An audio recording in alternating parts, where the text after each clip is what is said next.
Get your buy one, get one free My Pillows as gifts or for yourself by calling 800-489-0201. Use the promo code Amy or visit mypillow.com. That's 800-489-0201, promo code Amy. At 5:07 from the Alarm Detection Systems Traffic Center, let's say good morning to Jim Talamonte. Good morning, David in Northbrook. At a crash on Dundee Road at Fair Lane, that's west of Waukegan Road. Car in the ditch. Lots of the overnight road work is wrapping up on the expressways and tollways. Kennedy looks good at this hour. 20 minutes either way between O'Hare and downtown. Reversibles are open inbound. Eden's fine. The Eisenhower as well. The overnight work at the Burns Circle has wrapped up. Stevenson is fine. Ryan outbound has closure of the entrance ramp from 87th. That's blocked till 6 this morning, and there's road work from 87th to split 3 right lanes. Our road work delays on inbound I-57 starting around Holstead. It's 19 minutes, I-80 to the merge. Bishop 427. Really heavy from Stony Island with Ryan, where work persists in the right lane. Tollways look pretty good. 8094 eastbound at Kennedy Avenue. There's construction of the right lane. Traffic, service of Indeed.com. You hiring? Join the over 3 million businesses. Use Indeed.com for hiring. Post a job in minutes. Manage your candidates from an easy-to-use dashboard. Post your next job on the world's #1 job site, Indeed.com. Traffic answers when you need them most. I'm Jim Talamonte on AM 560, The Answer. Chicago's Morning Answer begins next, but now the forecast, and here's meteorologist Kevin Snyder. A blend of clouds and sun today, high 46, clear night low 28, sunshine tomorrow, high 47, and a mainly clear night low 34. Partial sunshine for Thursday, becoming even colder, breezy for the afternoon, high 42. I'm Kevin Snyder on AM 560, The Answer. Lakefront 44 degrees, 36 at Midway, 36 at O'Hare. Next news, 5:30. Get continuous coverage of the latest news, traffic, and weather at 560theanswer.com. Chicago's Morning Answer starts now on AM 560, The Answer. This hourly segment is brought to you by Secure Retirement Radio with host Raj Shah. Sunday mornings at 7 on AM 560, The Answer. This is Chicago's Morning Answer with Dan Proft and Amy Jacobson on AM 560, The Answer.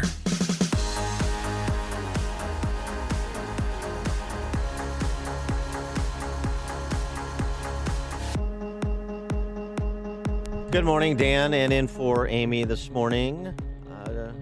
Twin bill for you this week. I know. Back-to-backer. Kristen McQuarrie, Chicago Tribune Early Ed Board. mornings are rough. I'm in my pajamas today. Is that cool? How do you like the 3:30 wake-up call? I'm not a fan. Because, I mean, I know you're used to kind of roll into Trib Tower about 11 o'clock. You and Cass are out on the sidewalks doing some meet and greets, people passing by. Throw 400 words together, you call it a day, and you go to Billy Goat and knock back a few, right? Yes. That's the schedule? I'm never awake when it's still dark. Yeah. So, well, do you really savor your weekends, or is your body clock such that you just get up anyway? No, I don't get up at 3 o'clock on the weekends, but I probably get up at 5:30. So anyway, you just grind it out. Work to do, Miss McQuarrie. Did you see my shirt? Nobody cares. Work harder. Yeah, I like it. It's a good theme. That would be real popular on the newsroom. Journalists and their well-known industriousness. Some are. Some work very, very long hours. Some do. Mm-hmm. Yeah, some. All right. So we were asking the legitimate question that we didn't have an answer to during yesterday's show. How did the Sutherland Springs church shooter get a gun when he, by law, should not have been able to get a gun? And after the show, during the day, as the investigation expands, we got our answer. The government made a mistake. Government failed. Air Force failing to report his domestic violence conviction and dishonorable discharge to the essentially the National Insta-Check system. And so this is how the shooter was able to purchase the weapons that he used to commit the horrific crimes that he committed. Terrible. How many other people like him are slipping through the cracks? I mean, this is the Air Force. Charleston, South Carolina. True, right. That monster who killed those people in the church in Charleston, South Carolina, murdered those people. There was a mix-up with the background check on him as well. He saw an arrest for drug possession. He didn't see the felony conviction. Then the follow-up was made to the wrong law enforcement agency, and during the delay, I'm not going to repeat his name, but the murderer in that case was able to get a gun that he used. And also understand that if it's later found out that they made a mistake on the background check, law enforcement can go retrieve that gun from the person who shouldn't have it. Mm-hmm. And that didn't happen either in the Charleston case. And obviously it didn't happen here in the case in Sutherland Springs, Texas. And that's ostensibly because the Air Force didn't realize its mistake until tragedy occurred on Sunday morning. No excuse for that. There's just all of these lives lost and all of the ripple effect of each person and children. And I think yesterday From we thought 18 months old to I think yesterday we thought 70s. the youngest was 5. Not that that makes it any better, but I mean babies and I mean it's just it does not make sense why the Air Force, which has such precision and is so detail-oriented and can undertake some of the most complicated missions around the globe, can allow what is essentially a paperwork error to occur like this. Well, I mean, right, there's no rationalizing it away, but it's a reminder that passing a law is not the end of the discussion when it comes to governing a free society. There's the implementation piece of it, and look, you're going to have incompetence, you're going to have dereliction of duty. All of these laws are enforced by fallible human beings. I know, but I mean, it's a horrific mistake. There's no question, and I mean, it also presumes a couple of things. One, if he wasn't able to obtain the weapon by just going and improperly passing the background check, that's not to say someone intent on committing the kind of atrocity he committed wouldn't have otherwise obtained weapons, found a way to do it. I mean, this is one of the realities we have to confront, too, that the law, even properly enforced, doesn't stop bad people from doing bad things. Remember, the police are a reactive institution, generally speaking, not a proactive. They respond after a crime has been committed. well, we don't know yet. I mean, I'm still, and maybe you've seen something that I haven't seen yet, but he has a record now. I mean, assault of his wife and child, which I read somewhere. Fractured skull- his child's skull. Yes, exactly. And then at different points when his wife was trying to distance herself from him, he chased around who is now the wife's husband with knives. So you have to, I'm going to assume that the fact that he was posting on Facebook a photograph of this assault rifle, that you did have people alerting authorities about his mental condition. And I know it's hard to do what we're suggesting, to proactively restrain someone or arrest someone before a crime is committed, but I just think more is going to unfold, that police were alerted to his mental state and that the family felt helpless. Well, there were certainly people around him that had an uneasy feeling about him. I mean, this is coming out. You have one friend. I'd always known there was something off about him, but he wasn't always a psychopath, said a friend, Courtney Kleber. We had a lot of good times together over the years. We all saw him change into something that he wasn't. To be completely honest, I mean, this is chilling. To be completely honest, I'm not really surprised this happened. And I don't think anyone who knew him is very surprised either. Mm-hmm. That's a statement. It sounds, too, like he did have a history of mental illness dating back to like 6th and 9th grade, that his parents, and again, these are things I think that are posted on Facebook. Antipsychotic drugs. Right. I mean, so if true, at a young age, he also at one point was a puppy abuser. Yes. And, I mean, again, there are lots of red flags here. He was very sick in the head, said Katie Landry, a former girlfriend. Years after dating me, he would try to bribe me to hang out with him. He ended up assaulting me. So this is a former girlfriend in addition to his wife and child. Report that he tried to bribe and threaten ex-girlfriends to take him back. He stooped so low as to date a 13-year-old when he was 18. Mm-hmm. Yeah.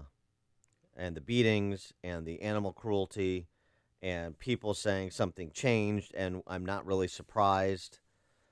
Boy.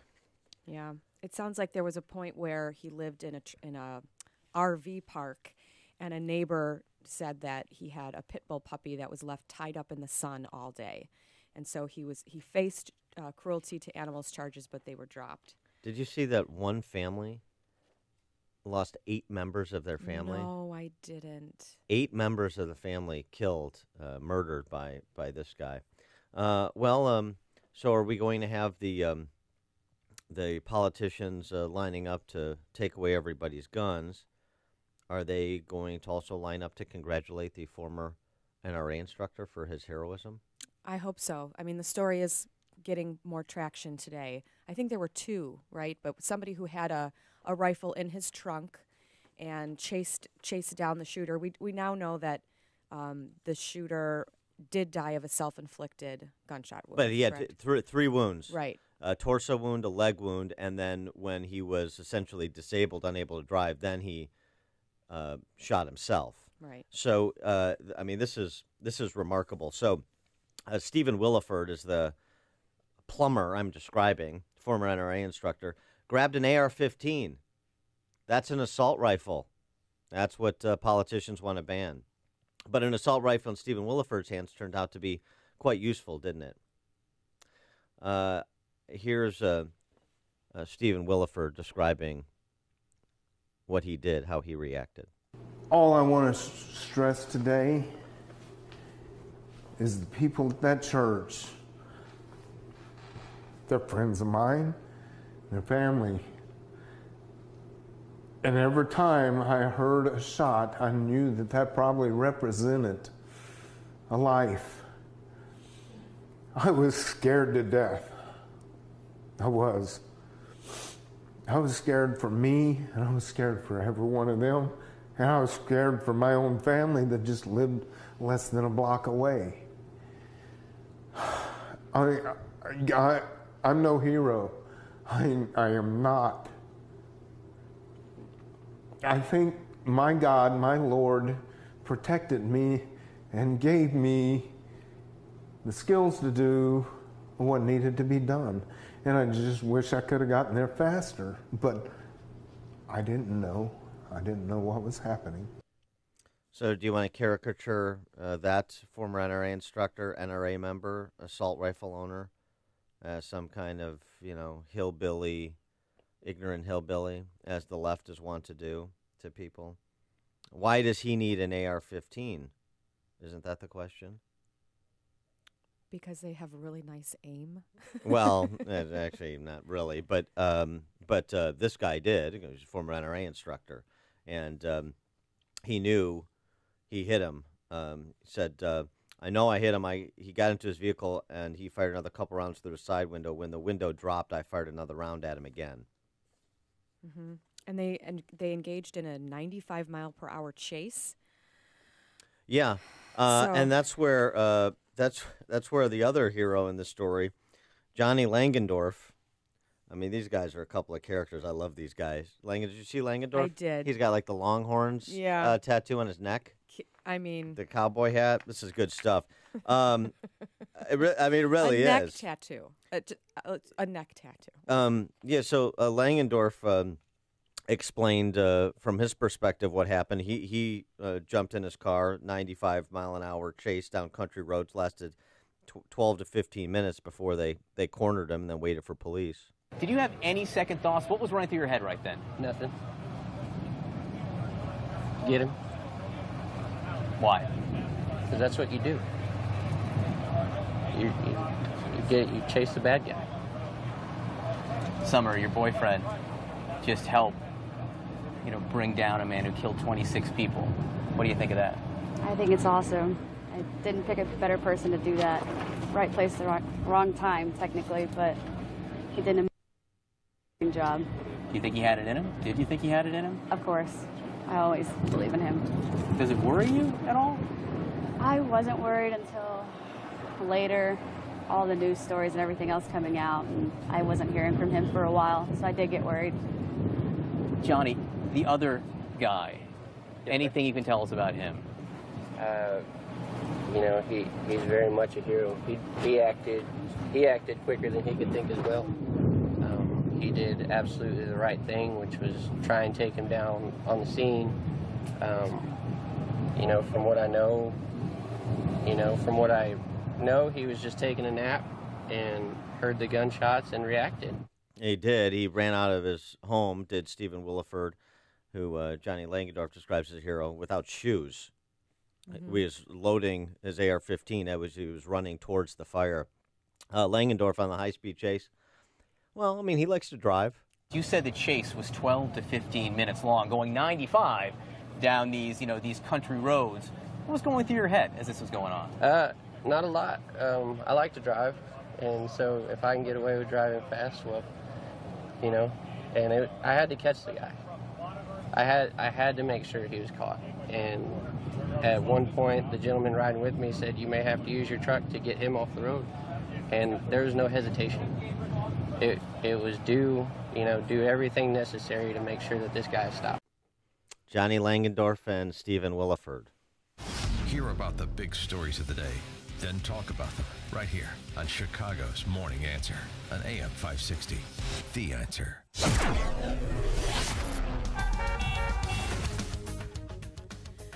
You like to drive fast, too, so you need a hero story at some point, Dan. Yeah, I like Today, to drive. I have guns. No hero, though.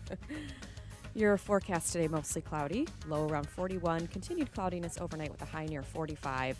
Around the same on Wednesday, high near 44, crisp and cold, clear overnight, dropping to about 35 degrees. Let's get a check of the roads with Jim Talamonte.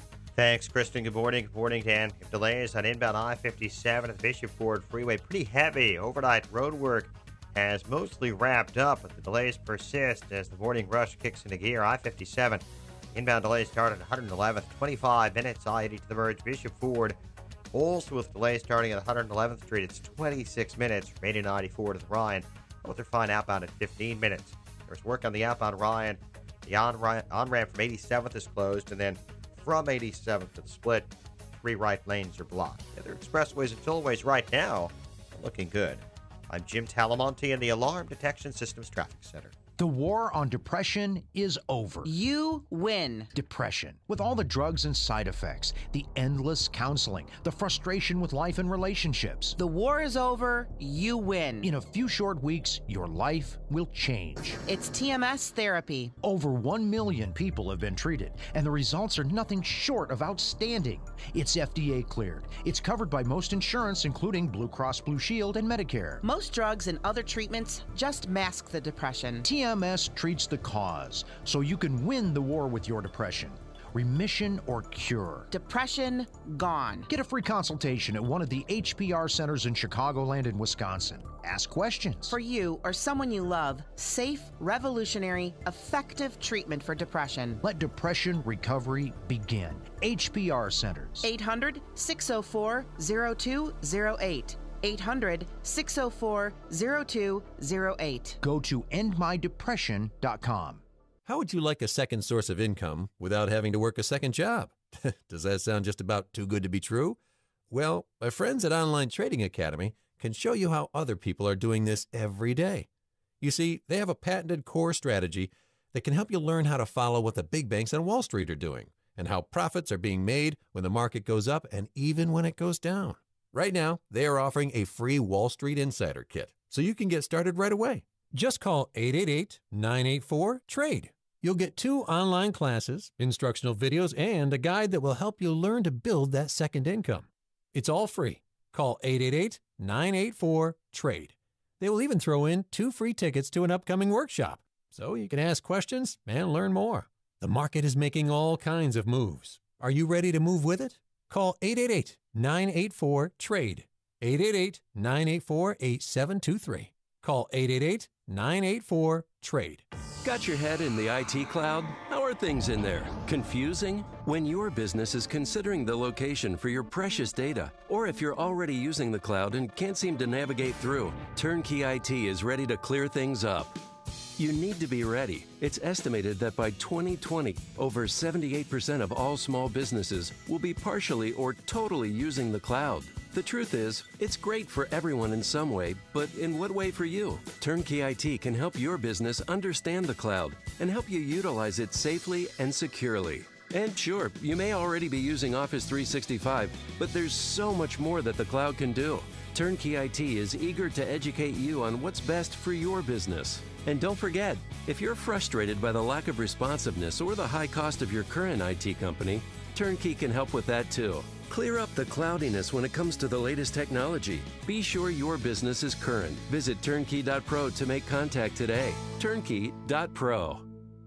If you have pain, listen up, Dennis Prager here. You don't need to live in pain. Let me repeat that. You don't have to live in pain. Chronic pain is the worst, whether it's from an accident or pain that just develops. So Chicagoland, you're in luck. Dr. Ken Candido is one of the nation's most respected and successful pain doctors. He's been voted one of Chicago's best pain doctors several times. Bottom line, he's the pain doctor you need. Dr. Candido of Chicago Anesthesia and Pain Specialists will help you get off pain medication and all of its side effects. How? By finding the source of your chronic pain and fixing it. This is Ken Candido of Chicago Anesthesia Pain Specialists. Let's make you pain-free. Call Dr. Ken Candido and make an appointment with a cutting-edge, respected, and successful pain physician. Go to mypainchicago.com. That's mypainchicago.com. Thousands have been helped with their chronic pain, and you can be the next one. Get the phone number and all the info you need at mypainchicago.com. AM 560, The Answer.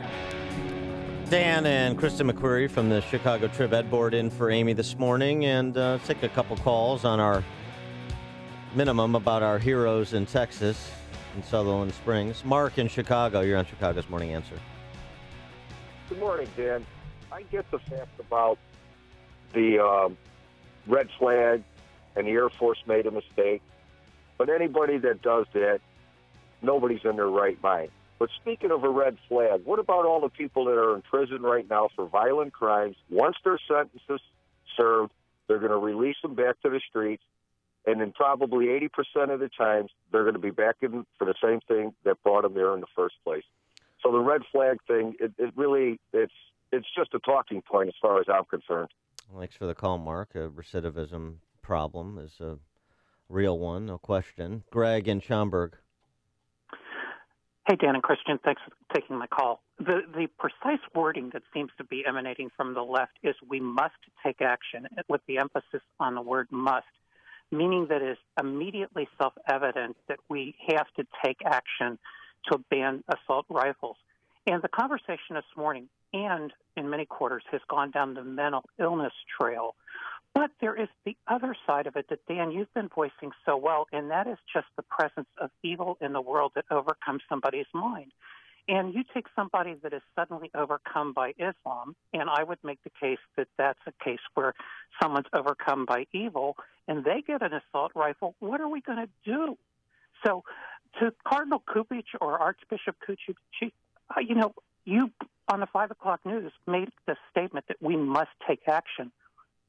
As Prager said yesterday, what action should we take? Thanks for the call, Greg. Appreciate that. Sharon in Itasca. Hi. I thought you mentioned that he had taken antipsychotic medication. Yeah. What I wanted to know was just before he was 18, and if that's the fact, how was he able to enlist in a branch of the armed forces? I'll tell you what. Thanks for the call, Sharon. That's a great question.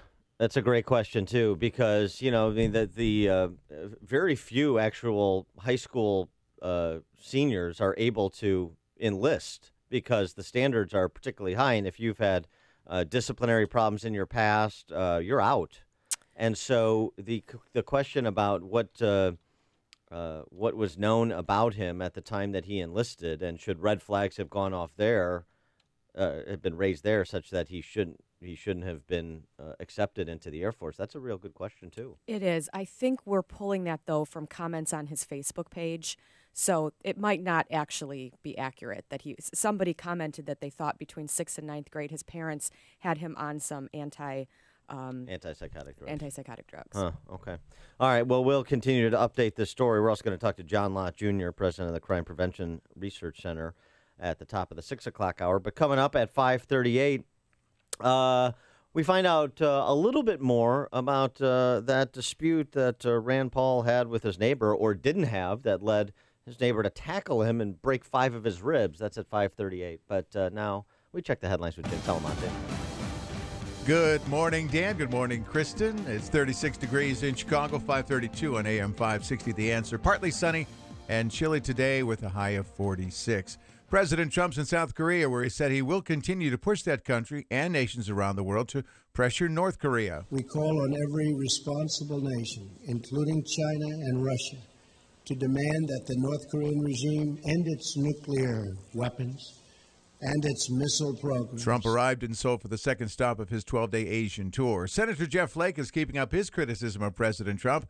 On Comedy Central's The Daily Show, the Arizona Republican said anger and resentment is not a governing philosophy. Flake said that once voters realize this, they'll move back to traditional conservatism.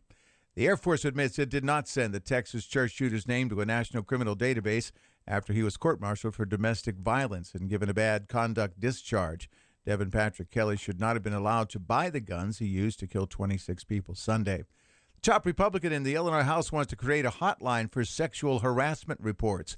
Minority Leader Jim Durkin said yesterday he wants a hotline to provide information, support, and a safe outlet for anyone who's been the victim of harassment. Meanwhile, Governor Rauner is applauding the move of the General Assembly to fill the long, empty slot of Legislative Inspector General. It's about time that the legislature has their own Inspector General. They haven't had one for a while. They need one to be able to deal with these issues. I'm glad they've put one in.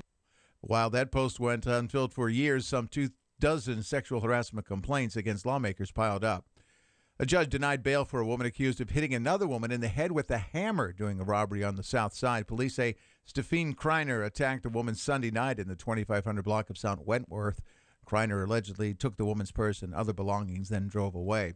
Sports, the Bulls are at Toronto to face the Raptors tonight. The Cubs have made qualifying offers to pitchers Jake Arrieta and Wade Davis, but they don't expect to retain them. The news and service of Indeed.com. Are you hiring? Join the more than 3 million businesses that use Indeed.com for hiring. You can post a job in minutes and manage your candidates from an easy-to-use dashboard. Post your next job on the world's #1 job site, Indeed.com. AM 560 News Time, 5:34. We'll check traffic in 2 minutes on AM 560, The Answer. Mike Gallagher isn't surprised by the media's behavior anymore. And of course, the media corruption on this is unbelievable. If you're going to report breathlessly on the indictment of Paul Manafort and this guilty plea by Papadopoulos, how do you not include in your media coverage what we found out about the Clinton campaign and the DNC? But they don't even mention it in the media coverage right now. Shocking. The media's corrupt. I know that's news to you, huh? The Mike Gallagher Show. Weekdays at 9, right before Dennis Prager at 11 on AM 560. The Answer. Ready for a bad cold and flu season? A cold is a cold, but flu brings fever. Be prepared with the Exergen Temporal Scanner Thermometer, backed by medical professionals everywhere. 2 strong banking teams have united to help you continue to grow your business with the same dedication and even more opportunities. And we have a new name. The private bank is now CIBC. The same team you know and trust now brings deeper resources, global banking reach, and the power to help your business seize new opportunities. Our name may have changed, but our commitment to your business is now stronger than ever. Visit us at CIBC.com/US. Member FDIC. You wanted to be a teacher when you were little, but as you grew up, things changed. Teaching just didn't seem like the best option anymore, so you decided to become something else. But what would your 12-year-old self say? Interesting and innovative things are happening in teaching today, so it's time to put it back on your list. Don't try to convince yourself otherwise. You had it right the first time. Find out how you can make more at teach.org. Make more. Teach. Brought to you by Teach and the Ad Council. At 5:36 from the Alarm Detection Systems Traffic Center, here's Jim Talamonte. Thanks, David. Traffic's heavy on inbound I-57 and on the Bishop Ford Freeway this morning. There was some overnight road work. It's gone, but we're never able to clear those delays, so we're looking at a 25-minute travel time on I-57. I-80 to the merge. Delays kick in at 111th. About the same on the Bishop Ford. Actually, a little heavier, 29 minutes now. 80-94 to the Rhine. Find outbound at 15 minutes. Rhine inbound at slow Cermak to Vern Circle, 21 minutes, 95th to downtown. Outbound 15, but there is a roadwork zone, 87th split. 3 right lanes are closed till 6 this morning, so is the on-ramp from 87. Edens and the Kennedy are fine. Eisenhower still looking okay. Stevenson just a little congestion around Kedzie. Tollways, the northbound tri-state, it's slow early from the Reagan Tollway to the Eisenhower. And we do have some work on 8094 eastbound at Kennedy Avenue, a right lane closure there. Traffic, service at Staples. Staples helps you promote your business with print materials like presentations, brochures, postcards, and promotional products designed to impress clients. And now, save 20% off print and marketing services orders, $50 or more. Staples, Pro Time, Inclusion Supply, ends 12/2/17. Traffic answers when you need them most. Jim Talamonte on AM 560, The Answer. More of Chicago's Morning Answer next, but now the forecast. Partly sunny and chilly today. Look for a high of 46. Clear and cold tonight, down to 28. Tomorrow, sunny, continued chilly with a high of 47. Right now, 36 degrees at O'Hare. Next news, 6 o'clock. Get continuous coverage of the latest news, traffic, and weather at 560theanswer.com. Now, more of Chicago's Morning Answer on AM 560, The Answer. This hourly segment is brought to you by Power Trading Radio. Heard Sundays at 2 p.m. Brought to you each week by Online Trading Academy. Hey, Joe Walsh here. Stand with Israel. Always stand with Israel. We'll talk about it when freedom returns at 5. Morning, Dan and Kristen McQuarrie from the Chicago Trib Ed Board in for Amy J this morning. Amy's back tomorrow. So I mentioned this. I just want to, before we get to Rand Paul, 8 members of one family murdered on Sunday in Sutherland Springs, Texas, at that church. The report is that the youngest of the murder victims is 18 months. That report is incorrect because Miss Holcomb, the Holcomb family, and those murdered, the 8 members of the Holcomb family murdered, Crystal Holcomb was pregnant, and 3 of her children, her unborn child, and 3 of her children were murdered. So the youngest victim was Crystal Holcomb's unborn child. 8 members of that family. Brian Holcomb, an associate pastor for the church. Brian Holcomb's wife of about 40 years, Carla Holcomb. A 1-year-old grandchild, Noah Holcomb. Crystal Holcomb and her 3 children and her unborn child, as I just mentioned. Crystal Holcomb survived by her husband and 2 of her children. Can you imagine? I cannot. I mean, this is the only thing that this calls to mind is the Willis family in Illinois. Right? Lost 8 of 13 children. Yeah. This is the family connected to the license for bribes scandal Right. under George Ryan. Reverend Scott and Janet Willis. Mm-hmm. I mean, it's unimaginable. It really is. Okay, well, we'll get back to that at the top of the 6 o'clock hour with John Lott. But this Rand Paul story is really quite bizarre. Mentioned it yesterday, happened over the weekend. Rand Paul out mowing the yard as a regular... As the senators want to do. Well, a regular Johnny Lunchpail that he is. Sure. He had little earmuffs to protect his ears. So he's doing that. I'm rather unassuming, one would think, until he got tackled by his neighbor, who was an anesthesiologist. Apparently an avowed socialist. They've had political differences of opinion over the years. They live in the same gated community in Bowling Green. And an attorney for Rene Boucher said Monday the dispute had nothing to do with either's politics or political agendas. It was merely, quote, a very regrettable dispute between 2 neighbors over a matter that most people would regard as trivial. But he wouldn't describe what that matter is. Landscaping. The New York Times story says that apparently Rand Paul had treated his yard much in a libertarian manner.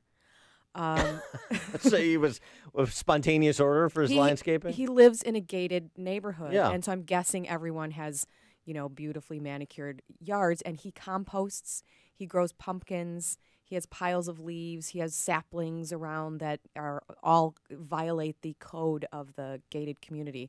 And apparently that was a little too much for Mr. Boucher. And that's what some of the neighbors are saying, that it was a silly dispute about landscaping. So how seriously does Mr. Boucher take the landscaping protocols in the gated community? Apparently seriously. So just to be specific, 5 rib fractures, including 3 displaced fractures, meaning the bones are partly or completely cracked. He has lung contusions or bruises caused by the broken ribs, and his recovery is expected to take several months.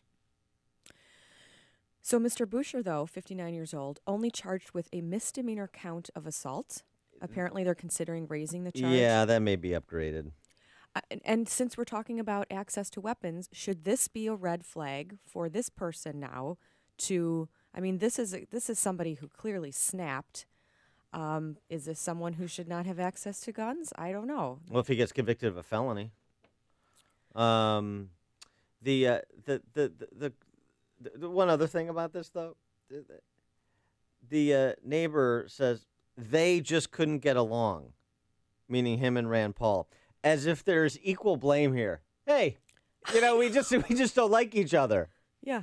Right. Only one of you though attacked the other. Grabbed him as he was stepping off of his lawnmower. Unbelievable. This same neighbor says, I think it was a neighbor-to-neighbor thing. They both just have strong opinions and a little different ones about what property rights mean. They just couldn't get along. They just couldn't get along. Dragged him off. And again, I mean, for those types of injuries, I don't know. I'm assuming Mr. Boucher did this with his fists, but that is a pummeling. I mean, I can't even believe that they think this is misdemeanor quality here. It says that Senator Paul was having trouble breathing because of all the collapsed ribs, and I mean, this is just. Well, Rand Paul's not a big guy, and if you get, essentially blindsided, which right, it's kind of sounds like what happened, especially when you're in your socks and sandals getting off your riding lawnmower. Yeah, well, exactly. Now let's also recall in this climate. The shooting at the softball field in Virginia. Mm-hmm, right. Where is it okay to be open season on politicians you dislike, whether that's because of their political philosophy, which is the actual source of their previous disagreements, that metastasize into landscaping, as where all political disagreements ultimately goes. I mean, if you've got the wrong color mums in my neighborhood, it's a deal. I don't know what those are. Mums? Oh, you mean the flower? Right. Oh, yeah. It's a fall flower. You'll see them around your, I'm sure, well-appointed condo. The Southside family is notorious sticklers. Oh, yes. For landscaping. We are.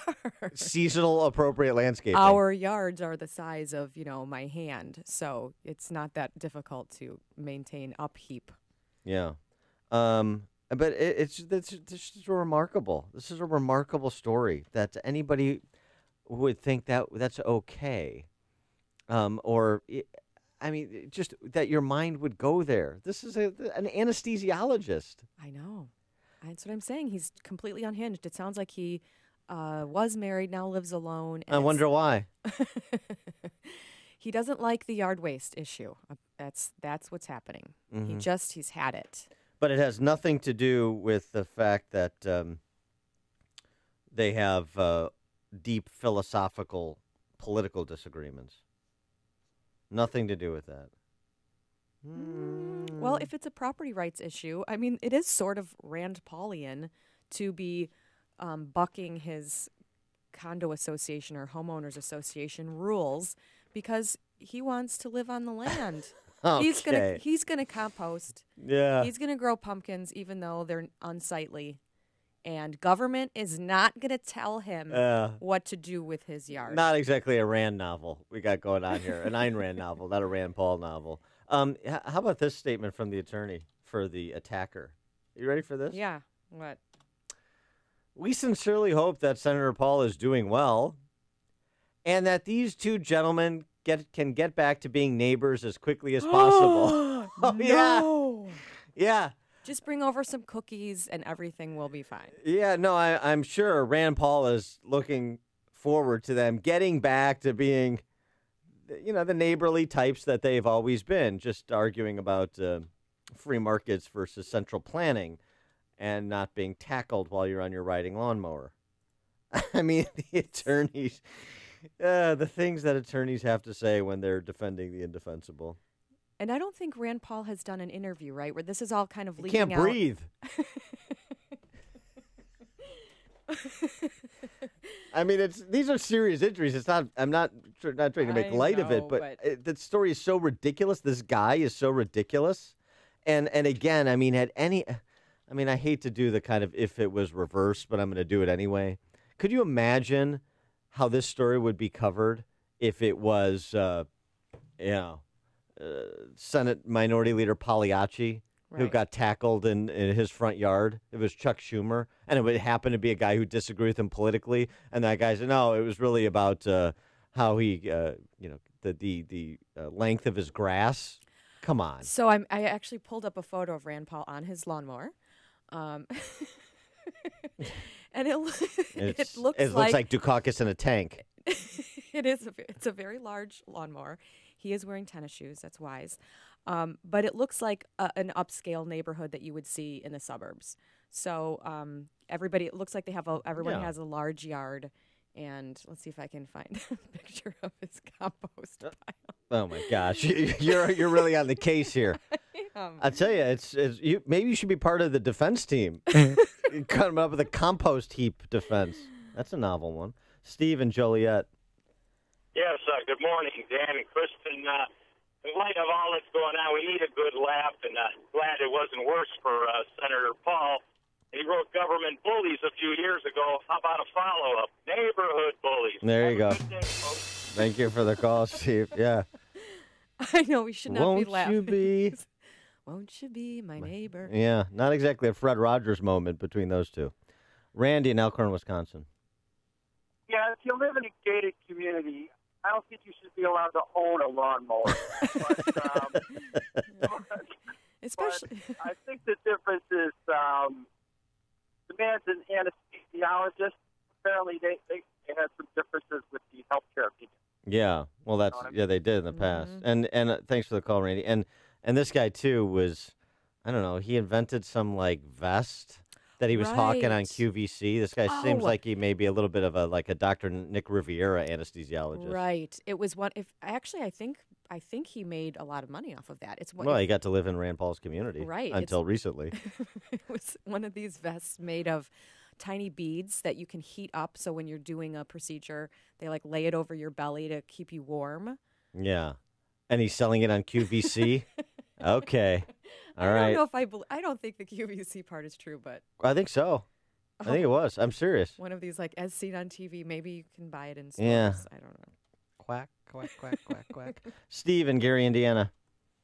Yeah, I a few years ago got ran over by a truck and broke all the ribs in my right hand side. Oh, and it's the most painful thing you can think of. I had to sleep in my recliner in the living room for 2 months. Oh my gosh. I was on fentanyl and I can't remember the other painkiller. Yeah. And muscle relaxers, and I mean, it was just, I'd get maybe an hour or two sleep a night. Yeah, I've never had a broken rib, but I mean, the problem is it hurts to breathe, right? Oh, yeah, it hurts to do anything. It even hurts to think to breathe. All right, thanks. It's bad. Thanks for the call, Steve. No, I know. I mean, the injuries are serious. It's the circumstances that are so preposterous, but they are serious injuries, and this guy should be charged with a felony. It's crazy. I know. They let him walk out with a misdemeanor charge. He posted $7,600 bond, I think. That's insane. That's going to be upgraded. It's not going to stick. Those charges are going to be upgraded.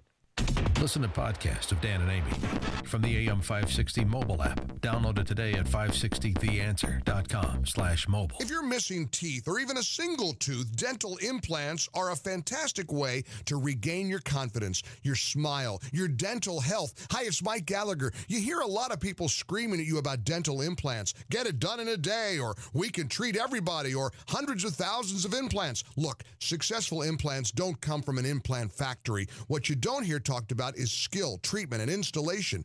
These are what make for successful lifelong implants. And that's why you need to see Dr. Norouzi at Fox River Periodontics. Dr. Norouzi is the recommended choice of dentists that don't do implants. You need the experience, skill, and honesty that 24 years of dental implants brings. This is Dr. Norouzi. I personally guarantee your happiness with your implants. Call Fox River Periodontics, 630-232-7400, 630-232-7400, or just remember, implantsforme.com, implantsforme.com. He is a practicing anesthesiologist too, right? He's still licensed. He may want to review that Hippocratic oath about first doing no harm. Yeah. And he should lose his license. I'm sure. ChicagoRadioDeals.com can help you spiff up your home and auto, wash away the road grime, endure it with a great deal from Fuller's Car Wash of Elk Grove Village.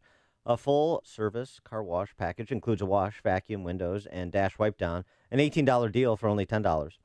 Give your home the clean it needs with an excellent deal from the Grout Medic of LaGrange. Grout Medic offers a shower touch-up that includes a steam clean of your show tile and grout, or choose a clean and color seal floor package for your kitchen or bathroom floor tile. Each deal is $110. And they have a $250 value, so big savings there. Shop at a great local hardware store with personal customer service. Purchase the Addison Building Materials $100 gift certificate for only $50. Addison Building Materials is a true value retailer. Tackle your home improvement projects with help from ChicagoRadioDeals.com. The number one fear amongst retirees today is running out of money in retirement. And that's with good reason, because the last thing you want to be is 75 years old, full of life, and flat broke. Hi, this is Tom Fortino, host of the Alpha Wealth Hour, heard every Saturday at 9 a.m. here on AM 560. Today, we're living longer than ever before, so your retirement savings has to last 2, 3, even 4 decades. So how do you safely generate more income in retirement without risking everything you've worked for in the stock market? And what can you do to help ensure you never run out of money in retirement? The answer's in our free retirement income planning packet. It's packed full of little-known strategies on how to generate income in retirement, getting the most from Social Security, minimize taxes, and reduce the risk of outliving your income. You don't need to take unnecessary risks to generate income in retirement, and I'll prove it to you. You have a lot more options to generate income in retirement. You just didn't know they existed until now. Call the Alpha Wealth Group, 630-519-4742, right now to receive your free report. That's 630-519-4742. Investment advisory services offered through Retirement Wealth Advisors, Inc. Upstream-ideas.com, premium content that enhances what we do each morning on this show. It's our digital platform featuring long-form interviews with policymakers and opinion leaders in our Against the Current series. This week, Kevin Williamson, the always entertaining writer from National Review, will be the featured guest on Against the Current. 60 seconds of sanity commentaries from yours truly. 2-minute warnings from Pat Hughes at the Illinois Opportunity Project. Podcast for Illinois Rising program, which airs Sundays at 3 p.m. on these airwaves, tackling state policy and politics. Our new series, Heart of the Matter, featuring professional women speaking collegially about the important issues of the day and their impacts on families and household budgets. Follow the Logic Man on the Street segments. And then our sister site, defendhomeowners.com, defendhomeowners.com. Free property tax report on your home. You're paying the highest property taxes in the nation. You might want to have a look-see at what it's doing to home value. And you can also download a petition to help us get an advisory question on the 2018 ballot that would demand a change in our property tax system in Illinois to make it something on par with Indiana and result in cutting your property tax bills by half or more.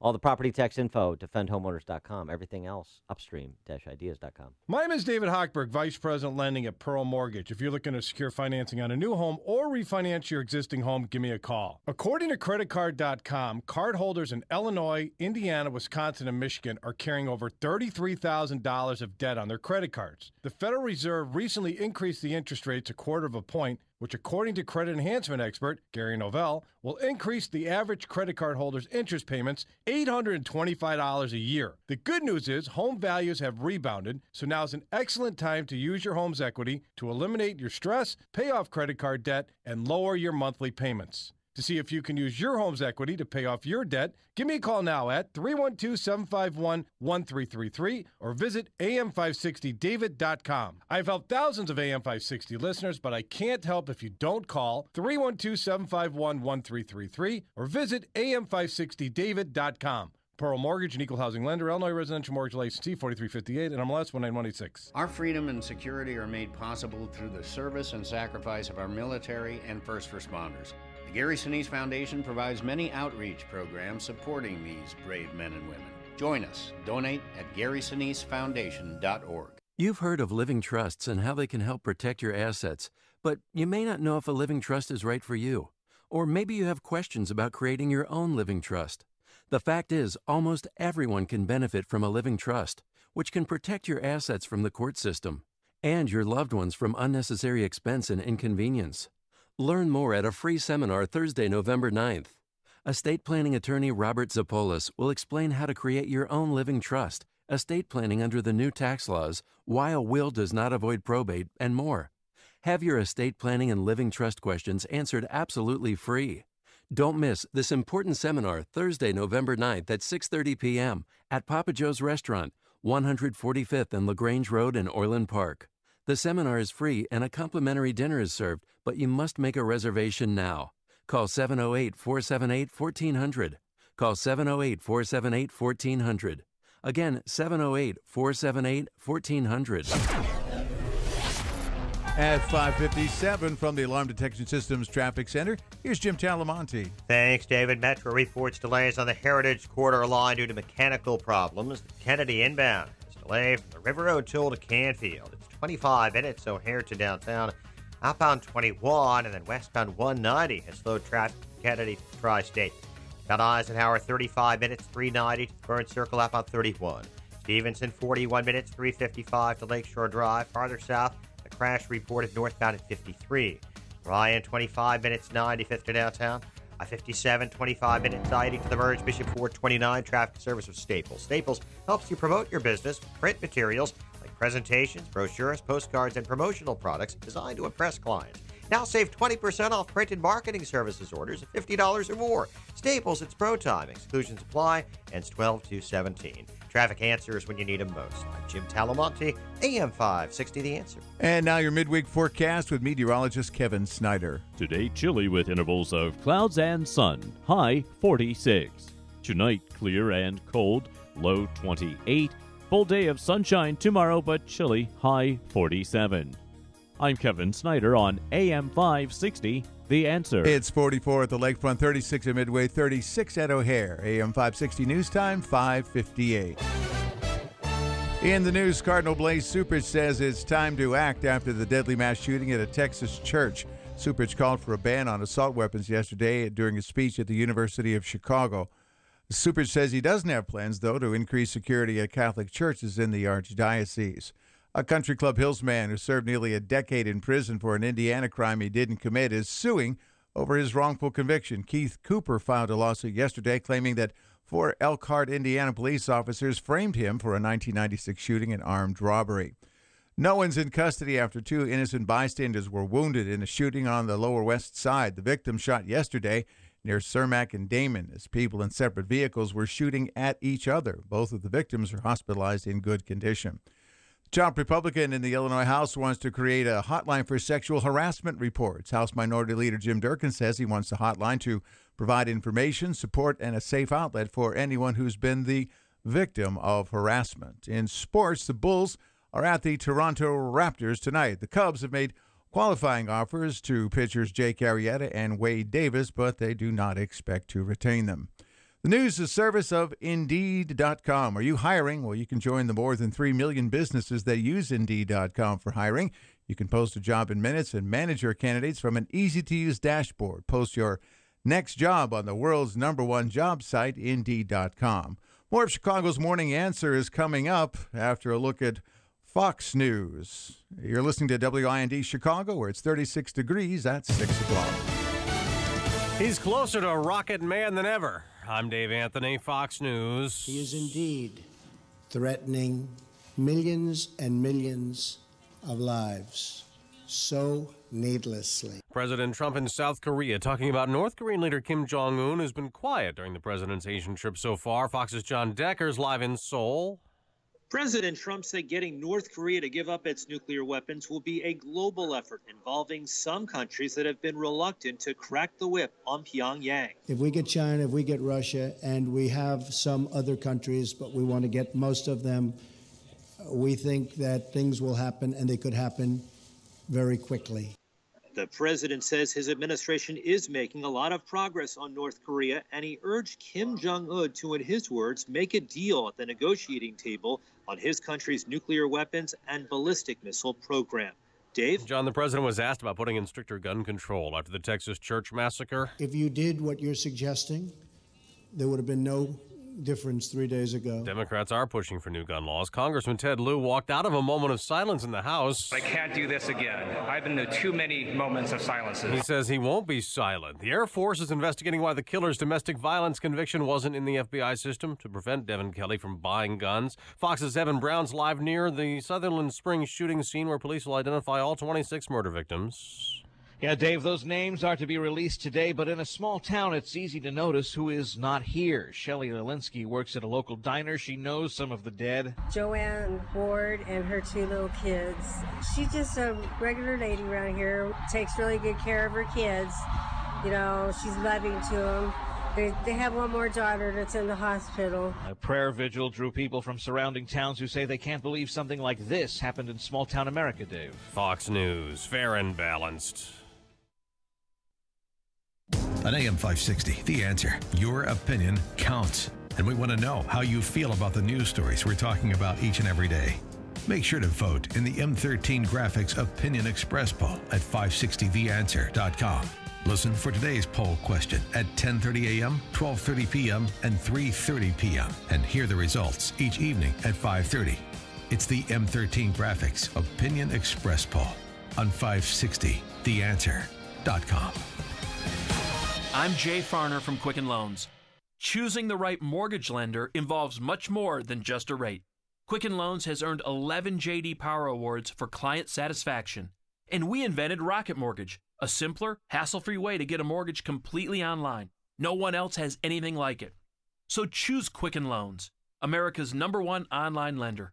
Call Quicken Loans today at 800-QUICKEN or go to rocketmortgage.com. That's 800-QUICKEN. Equal housing lender, NMLS number 3030. Home isn't just a place, it's a feeling that you're safe to enjoy the things that matter most. ADT lets you take that feeling with you, whether you're at home, your business, or online. We help keep you safe with security systems, home automation, alarms, and surveillance, so you can feel at home wherever you are. Go to ADT.com to get that feeling for less than $1 a day. ADT. Home. Safe home. Risk mitigation is an important consideration that smart companies pay attention to in today's complicated business climate. Some of the greatest risks occur when your company hires new employees or when you execute new business financial relationships. When your company hires, leases, or conducts financial transactions, decisions are critical. That's why veteran-owned and operated Global Verification Network is a company you should know. Startups to Fortune 100s trust Global Verification Network, and so should you. They're a background screening and investigative services company dedicated to expert, timely, and affordable background screening services for employment, tenant screening, and business due diligence. Global Verification Network is headquartered in Chicagoland, a federally recognized veteran-owned small business, and never offshores data like many competitors. To request your company's risk analysis without obligation or cost, visit globalverificationnetwork.com or call 877-695-1179 or visit them online at globalverificationnetwork.com. Global Verification Network, the risk mitigation experts, 877-695-1179. This hourly segment is brought to you by Grow My Retirement with Bill Geiger of Geiger Wealth. Tune in Saturday afternoons at 2 for Grow My Retirement with Bill Geiger of Geiger Wealth.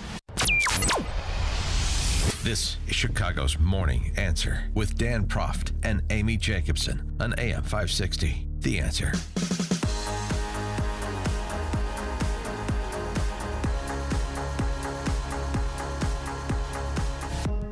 Top of the morning, Dan, and in for Amy J. This morning, Kristen McQuarrie, she of the Chicago Tribune editorial board. And again, now we know how the Sutherland Springs church shooter got a weapon he shouldn't have had. The Air Force failed. The Air Force failed to report his conviction for domestic violence, his dishonorable discharge, and that's how he was able to improperly pass a background check to obtain the rifle that he obtained. There's also now a question, and I think a legitimate one too, is did the Air Force fail when they first allowed him to enlist, given what is coming out about his previous mental health history, including reports of him being on antipsychotic drugs when he was in grade school? That's a legitimate question. Another legitimate question is for all of the Chris Murphys and Dick Durbins and Chuck Schumer's and Elizabeth Warren's out there rushing to take away guns. You want to take away the AR-15 from Scott Williford? You want to take his gun away? I'm Stephen Williford, excuse me. Do you want to take Stephen Williford's AR-15 away? Stephen Williford, the former NRA instructor who was apparently taking a nap, heard the shots, grabbed his AR-15, not his shoes, ran out of his home, loading his rifle as he was so doing to figure out what was happening, and opened fire on the shooter, causing him to flee the scene.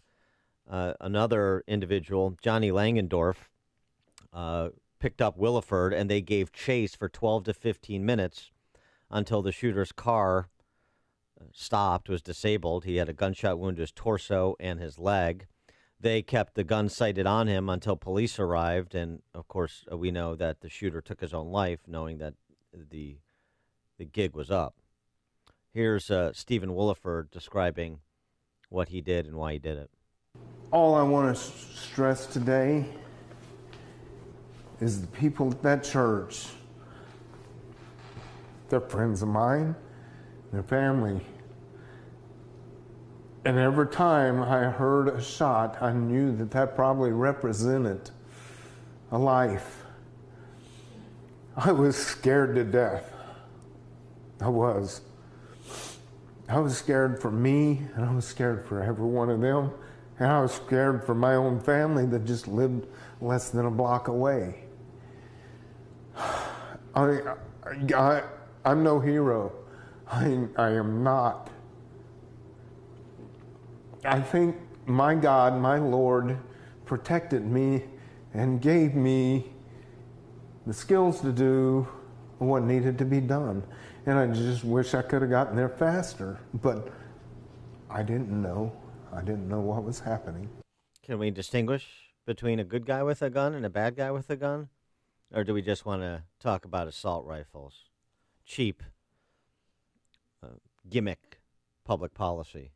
Johnny Langendorf, who's the other guy, this guy's a trip. I mean, these guys, I love both these guys. I mean, seriously, but they are a trip. This guy's got the longhorn neck tattoo and the cowboy hat. And he describes what he did as well as what Stephen Williford did, and his girlfriend reacts as well. This is an interview of both of them on CNN. Did you have any second thoughts? What was running through your head right then? Nothing. Get him. Why? Because that's what you do. You chase the bad guy.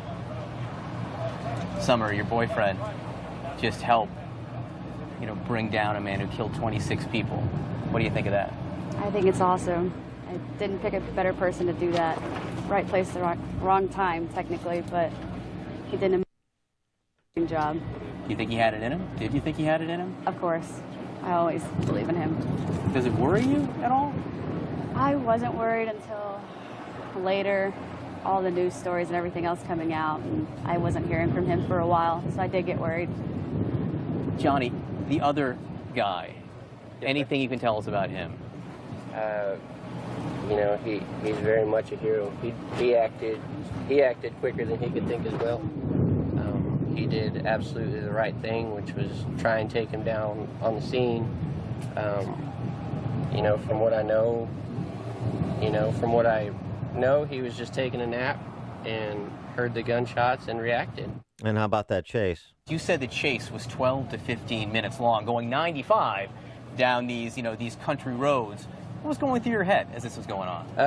Not a lot. I like to drive, and so if I can get away with driving fast, well, I had to catch the guy.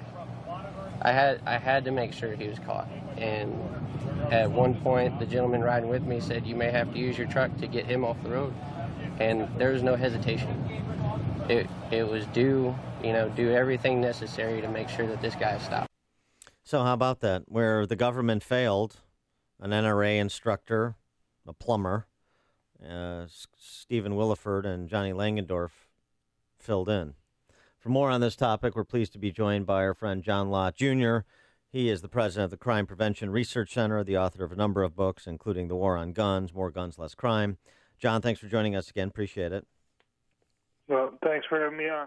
So what about the customary response from the customary politicians compared with the facts as we're now understanding them of what happened in Sutherland Springs, Texas? Look, I mean, it's pretty much every time within an hour or a couple hours of different attacks, we have people calling for various gun control laws. I mean, last week when you had the truck attack in New York City, within an hour and 15 minutes, you had numerous politicians calling for different gun control laws, even though guns weren't involved really in that situation. In this case, almost immediately after the attack, you had people calling for universal background checks. You know, again, if they'd just been willing to wait a few hours, they would find that yet again, that type of law, these background checks on private transfers of guns, wouldn't have been relevant, wouldn't have made any difference in this attack. Instead, you know, as you pointed out, the background checks that we already had in place, rather than trying to make sure that during the Obama administration, when this mistake occurred, that they didn't, you know, at least try to make sure that the background checks that they had in place worked and were being operated properly. They were more worried about going and trying to pass new and additional gun control laws. Well, and by the way, I mean, it's worth noting, just a little historical context. In 2013, after Sandy Hook, when Democrats controlled the Senate, a bill to reinstate the assault weapon ban that had been in place from 94 to 04 got 40 votes. 2 of the no's came from Democrat senators of Colorado, a state that has lower than average rural population, not notorious for shuttered factories or anything kind of akin with the hillbilly elegy, the caricature that leftist op-ed writers want to make of gun owners and our NRA members. So, you know, Democrats didn't seem to have much of an appetite for it then. No, I mean, they could have passed a lot of stuff, too, during the first 2 years of the Obama presidency when, you know, just like on amnesty or other issues that they push now. But when they had essentially complete control, there's no filibuster with the Democrats having 60 seats in the Senate at the time. They could have done anything that they wanted to do. So some of this may simply be posturing and pushing for different things. But I think, you know, unfortunately, I think they do want to have restrictions. And I think the restrictions are more for their own sake than actually trying to do something. I wish some media people once in a while would say, okay, Senator Durbin or whatever, you want to go and have this background check on private transfers because of these mass public shootings. Could you point to one single case where this particular law would have made a difference? Why not try to make sure the existing laws that we have work better? I have to say, though, you know, background checks are not any type of miracle. I mean, you look at the people who get stopped from buying guns, 99% of those are what we call false positives, people that simply have names similar to somebody that they really do want to stop. Right. In this case, this guy wasn't very smart. I mean, most criminals realize that they shouldn't even try to go and buy a gun if they're on a list that forbids them from doing so. And this is one of those incredibly rare cases where the guy was dumb enough to go and try to do that. Well, and there was another case though too. I mean, the case in Charleston, the white supremacist lunatic who killed those people. Well, but it's not that he passed it, but there was a delay. There was the wrong law enforcement agency. Right. Okay, well, what happened there? What happened there? Well, okay, so the person there's a few reasons why you can be stopped from buying a gun. Either you have a felony conviction, misdemeanor domestic violence, or you've been arrested and it hasn't been adjudicated yet for a crime that would result in at least 1 year in prison. He had an arrest for drug possession, but It was simple possession, and the maximum penalty that he would have faced would have been 6 months. So he wasn't in any way prevented from being able to buy a gun. You could also prevent somebody from buying a gun if the person was a drug addict. But having one case where you've been charged and not convicted one time of drug possession won't get you. No judge would let something like that go through. Okay, but there's still an issue with the Charleston case, and here's the issue: that the NICS examiner was unable to confirm any conviction or his admitted possession within the 3 business day grace period that would have triggered the possibility of a denial on the grounds that the suspect was an unlawful drug user or an addict. So you still have a response time issue in that case, even though it could have very well turned out as you suggest. They could have taken a year to go and look at it, and they still wouldn't have been able to stop them from getting a gun. Okay. You may want to change the law. You may want to say, okay, if you've been arrested for marijuana one time and it hasn't been gone to trial yet, we're going to stop you from being able to go and get a gun or something like that. But, given the current laws that were there, as I said, they could have spent 5 years or 10 years looking at it, and it still wouldn't have made any difference because you hadn't done anything at that point that would have stopped him. Now, whether you want to change the law, that's a different question. But that's not a case for them to point to. Do you assert then that had he tried to purchase a weapon and the Air Force did in fact report as they were supposed to, and would he then have been barred from buying a gun, or are there still backdoor ways for people with his type of record, setting aside the Air Force mistake, to purchase a firearm? Right. No, that's a good question. There's basically 2 parts to the answer. One is, given that this guy seems to be pretty stupid, he would have tried to buy a gun. He lied on the 4473 form that you have to fill out to do that. He would have committed perjury, and he'd presumably still be in prison right now for having done that. So that guy would have been stopped. But for other people who aren't quite as dense as this guy apparently was, there's so many ways to go and get guns. I mean, it's kind of like saying, how hard is it to stop somebody from buying illegal drugs? I mean, we have, in a sense, we have background checks on people buying illegal drugs, right? I mean, you have to go to a pharmacy, you have to have prescription, you have to show who you are in order to be able to go and get it. You just can't go and buy controlled substances at the pharmacy without having essentially go through a background check. And yet, we know it's not serious to think, okay, well, because we have background checks for buying drugs, we're stopping people from getting illegal drugs. The same organizations, the same drug gangs that sell drugs are the same ones that sell illegal guns. And, I can click my fingers right now and, let's say, cause all illegal drugs to disappear from the country and all guns. How long do you think it'd be before illegal drugs started coming back in? If you live in El Paso, 20 minutes, something like that? How long do you think it would be before those drug gangs bring in the weapons that they need to protect that valuable property? It's not like a drug gang can go to the police and say, look, this other gang stole our drugs. Can you help us get them back? They essentially have to set up their own militaries to go and protect that extremely valuable property that they have. And, we've spent a huge amount of effort and time trying to stop drug gangs, and the notion that somehow you're going to be any more successful in stopping them from getting guns, I just don't think is serious. Last December, I testified before the Mexican Senate, Federal Senate, about their gun control laws. They have one gun store in Mexico. It's run by the military. It takes a week or so to go through the process to go and get a gun.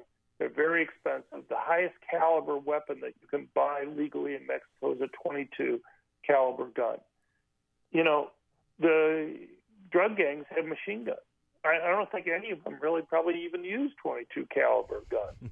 I doubt it. And they're not getting the guns from the United States. They're not going to gun stores in the United States and getting machine guns.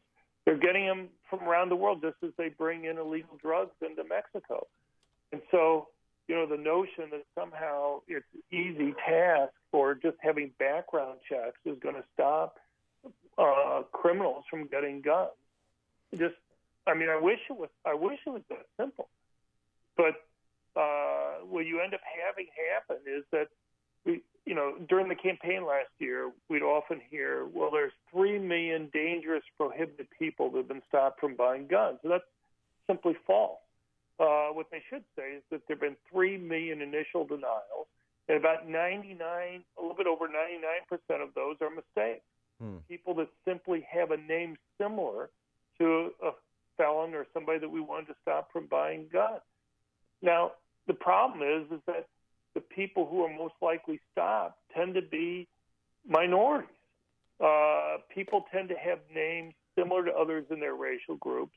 Hispanics have names similar to other Hispanics. Blacks have names similar to other blacks. 30% of black males in the United States are legally prohibited from owning a gun because of past criminal history. Well, whose names are their names most likely to be confused with? Other black males, law-abiding, good people who want to get a gun to protect themselves and their families. Now, there's no reason why the background check system has to make those mistakes. The reason why they make those mistakes, when you buy a gun, you put down your name, your social security number, your race, your height, your weight, your address, your birthday, and you think they're going to use all that information. They don't. What they do is they look at roughly phonetically similar names and your birthday. And the problem is there's a lot of overlap when they do. Why don't they use social security number? I've argued with gun control advocates for 17 years about this, and I think they view it as a feature, but they won't fix it. Huh. And the problem got even worse under the Obama administration, because at least under Clinton and Bush, when these mistakes would made, maybe after a year or maybe after a year and a half or something, the government would get around in many cases and double check and realize that they made a mistake and send you a letter saying, sorry, we blew it there. But under Obama, he removed everybody that did the double checking. He assigned them to other tasks. Now, you could go and hire a lawyer to go and do an appeal, but most people have to hire a lawyer to do an appeal, and it costs thousands of dollars. So basically, not only have you improperly identified blacks and Hispanics overwhelmingly, but you've ended up making it so that middle income and poor people, poor blacks and Hispanics, were being disproportionately stopped from owning guns because of mistakes that were through no fault of their own. Interesting. There's no reason why somebody has to go and spend thousands of dollars to correct a mistake that the government shouldn't be making to begin. He is John Lott Jr., president of the Crime Prevention Research Center, author of a number of books on the topic, The War on Guns, More Guns, Less Crime. John, thanks as always for joining us. Appreciate it. Thanks for your time. And he joined us on the Turnkey.pro answer line. There's only one radio show in Chicago talking about today's biggest stories and telling you what they really mean. That show is this one, Chicago's Morning Answer on AM 560, The Answer. Why choose Taboda and Associates to handle your retirement? Well, because we provide objective advice and concierge service, investments, insurance, retirement planning, all at one location. We also partner with qualified attorneys and CPAs to provide complete financial strategies for our clients. We use a variety of investment and insurance products to custom design retirement plans that can give clients a clear look at their future. We help you stay on the path toward financial independence. If you don't want to do it yourself and you want to work with a team to create a financial strategy for your future, give us a call. 630-777-7955. That's 630-777-7955. Would you rather get retirement advice from some TV show host who doesn't know anything about you, or Taboda and Associates? 630-777-7955. Taboda and Associates is a registered investment advisory firm. Jack Taboda is an investment advisor representative and insurance professional. Investing involves risk, including the possible loss of principal. Investment advisory services offered through AE Wealth Management, LLC. Gentlemen, it's No Shave Movember. Time to change the face of your health for the better. Take the first step and get your levels checked by someone you can trust. I personally recommend my friends at Low T Center. That's where I got my levels tested. Their service is fantastic. Their physicians exclusively diagnose and treat men for low testosterone levels. At Low T Center, they know we hate going to the doctor. That's why they make it quick and easy. With their on-site lab, you get your results back in about 20 minutes, and most health insurance is accepted. This Movember, Low T Center is offering a testosterone and prostate level test with an assessment for just $50. Guys, take the first step. Contact my friends at Low T Center, now with a location in downtown Chicago on the Mag Mile at 625 North Michigan Avenue. You can visit Kristen McQuarrie at Trib Tower right after you go get your levels checked. Call 312-239-3427. Tell them Dan Prof sent you. That's 312-239-3427. Call 312-239-3427 now or visit them online at lowtcenter.com. Balance of Nature's fruits and veggies. I have a $1,200 knee brace because I have bone on bone in my left knee, and I have a torn cartilage in my right knee. And since I've been taking Balance of Nature, I don't wear my brace, and I can walk without pain. It's I had these copper things I used to put on my knees. I don't use those either. I don't use anything. I think it's just wonderful. What are you waiting for? Good health is only a phone call away. Don't miss your opportunity to get a free month supply of Balance of Nature. Call 1-800-2468-751. That's 1-800-2468-751. Call 1-800-2468-751. Or go online to balanceofnature.com. Use promo code Chicago. That's promo code Chicago. Balance of Nature's fruits and veggies. Order today. This winter, treat yourself to sun, sand, and fun. With Apple Vacations' big winter sale, a tropical beach vacation is closer than you think. Experience Riviera Maya, Apple Vacationers' #1 vacation choice. It's all here in this 112-mile stretch of coastal paradise, calm waters, soft white sand beaches, and ancient Mayan ruins. 3 nights at Paradisus La Esmeralda Playa del Carmen start from only $849. Or make it 7 nights at Grand Sunset Princess All Suites Resort and Spa starting from just $1099. Both winter escapes include round-trip nonstop air, resort transfers, all meals, drinks, and taxes. Call Carry Travel Express at 847-639-3300 or visit carrytravelexpress.com. Riviera Maya, paradise is forever. Mexico, a world of its own. Prices per person based on double occupancy for select exclusive vacation flights from O'Hare to Cancun on Frontier starting January 15th and include taxes and fees including September 11th security fee. Some flights are operated by other airlines. Baggage charges apply. See applevacations.com. Prices subject to availability and change. Restrictions apply. AM 560. The Answer. Dan and Kristen McQuarrie from the Trib Ed Board in for Amy this morning. And Kristen, classic mistake. You never get involved in a land war in Asia. You never challenge a Sicilian when death is on the line. Oh, my gosh. And you never, ever challenge Donna Brazil to a penis measuring contest. I don't know how people don't know this. Because hers is the biggest, she said. Donna Brazil, oh heavens. Donna Brazil leveled sexism allegations against top male staffers of I'm With Her presidential campaign in her book that has been dropping bomb after bomb over the last week. She was going to replace Hillary with Biden and Cory Booker. She was going to, she alleges that the primary was rigged by the DNC for Hillary, putting the whole Democrat Party in a tailspin. Right here as we're having elections for governors in Virginia, New Jersey. Good stuff.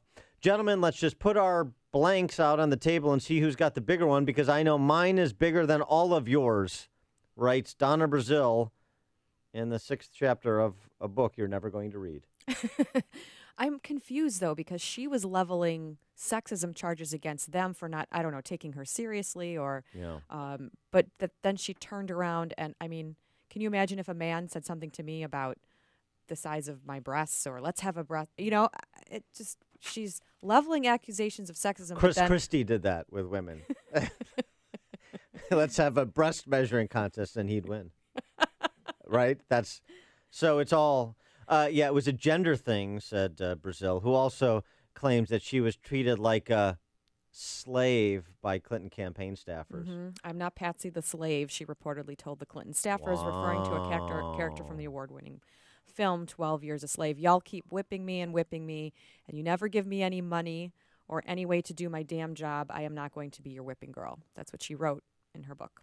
Racism and sexism and little weenies at the Clinton campaign. Boy, that is jarring stuff from Donna Brazil. I don't know. Maybe she has a story to tell if she's wants us to know she has a very large appendage. I'm really enjoying the excerpts of her book that have been released so far. So I hope they keep coming. Coming up, we're going to talk to Grover Norquist, president of the Americans for Tax Reform. Will the House Republican tax reform plan pass? Should it pass? At 6:36. But now we check the headlines with Jim Telemonte.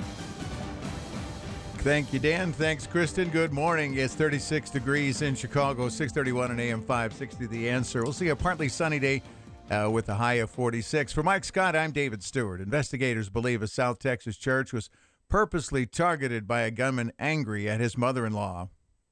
There are many ways that he could have taken care of the mother-in-law without coming with 15 loaded magazines and an assault rifle to a church. I think he came here with a purpose and a mission.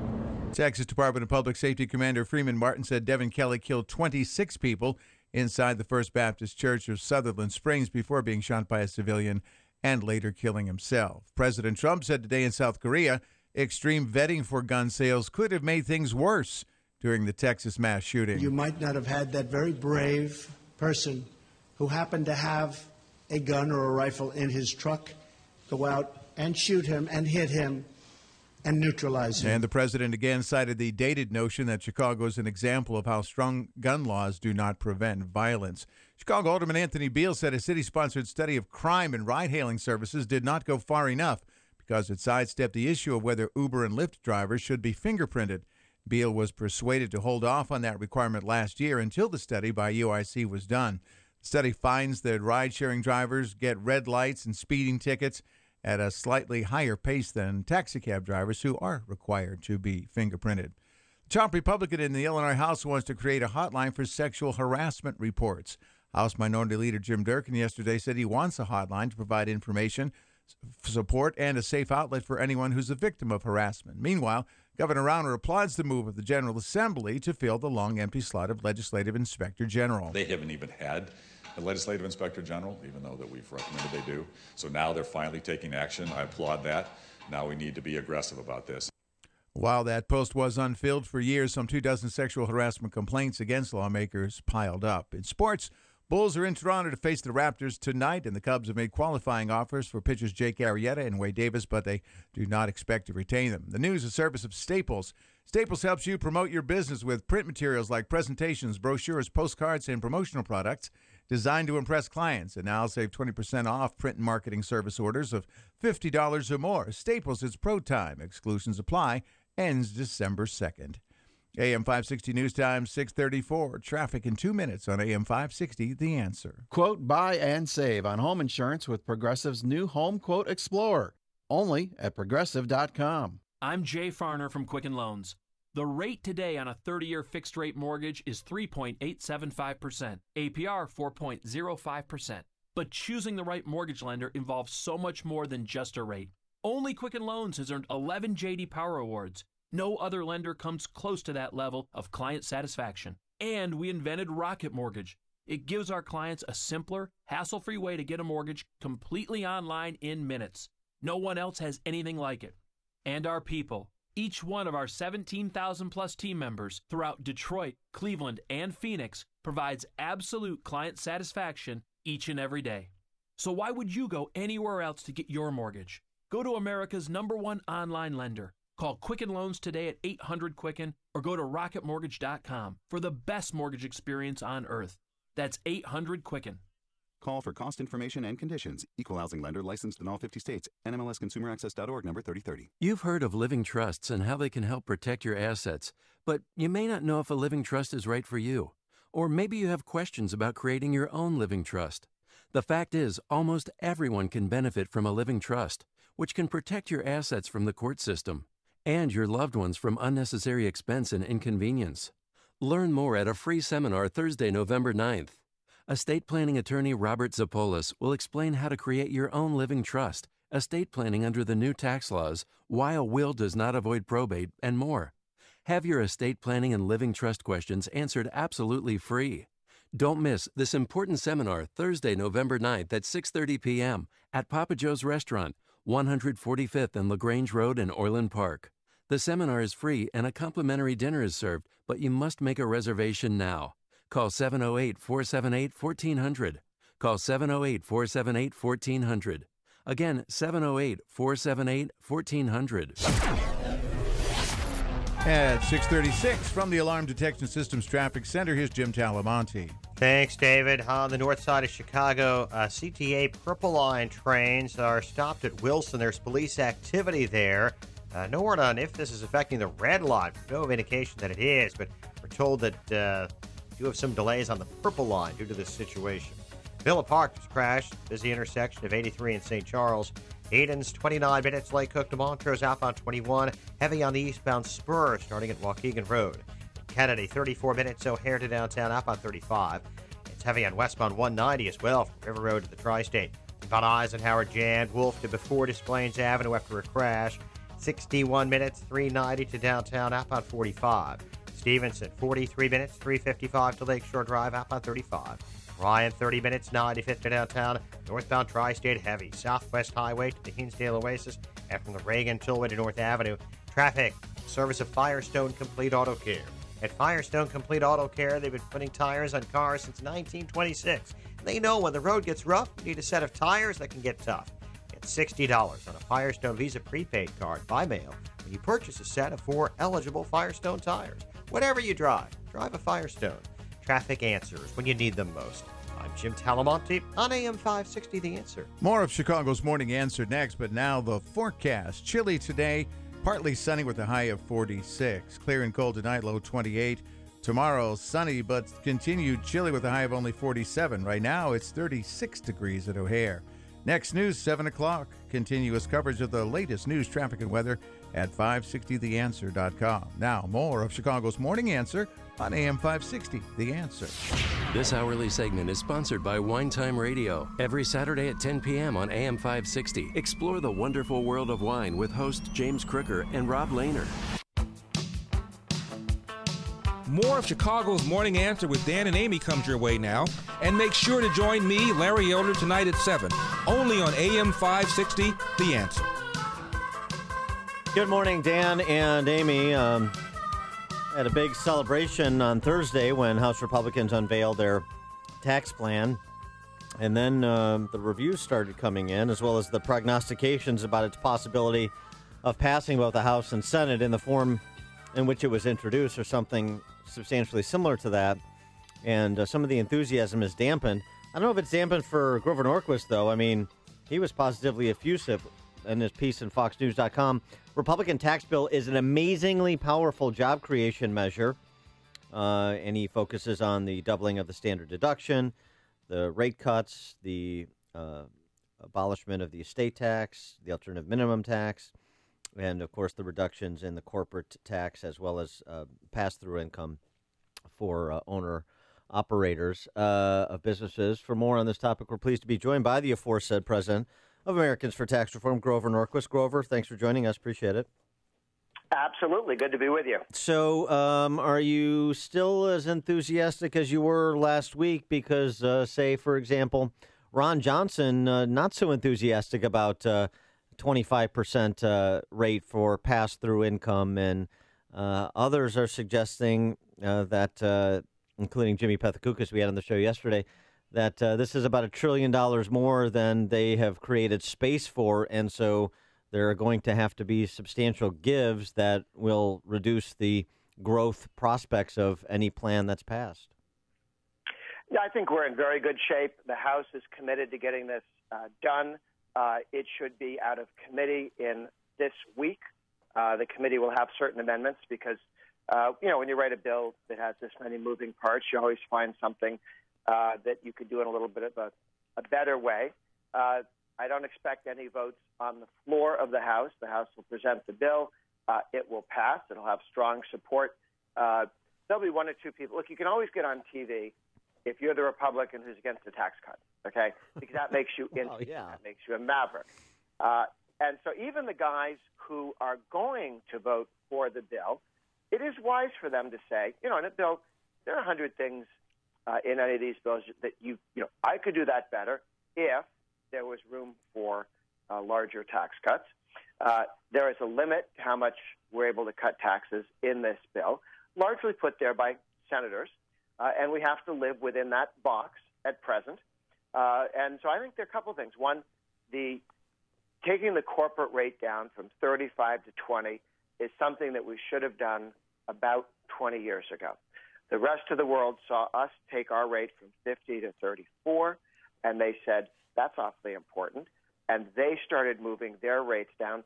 Socialist China's at 25%. We're at 35%. And people wonder, why can't we compete better against China?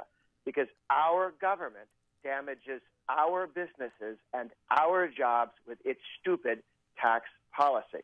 Don't go whining at the Chinese. Chairman Mao didn't do this to us, okay? Our government, the IRS, our Congress, our Senate, our president, they did this. They allowed this to happen. We're going to jump ahead and move down to 20% on the corporate level. Pass-throughs are slightly different. That's going to 25.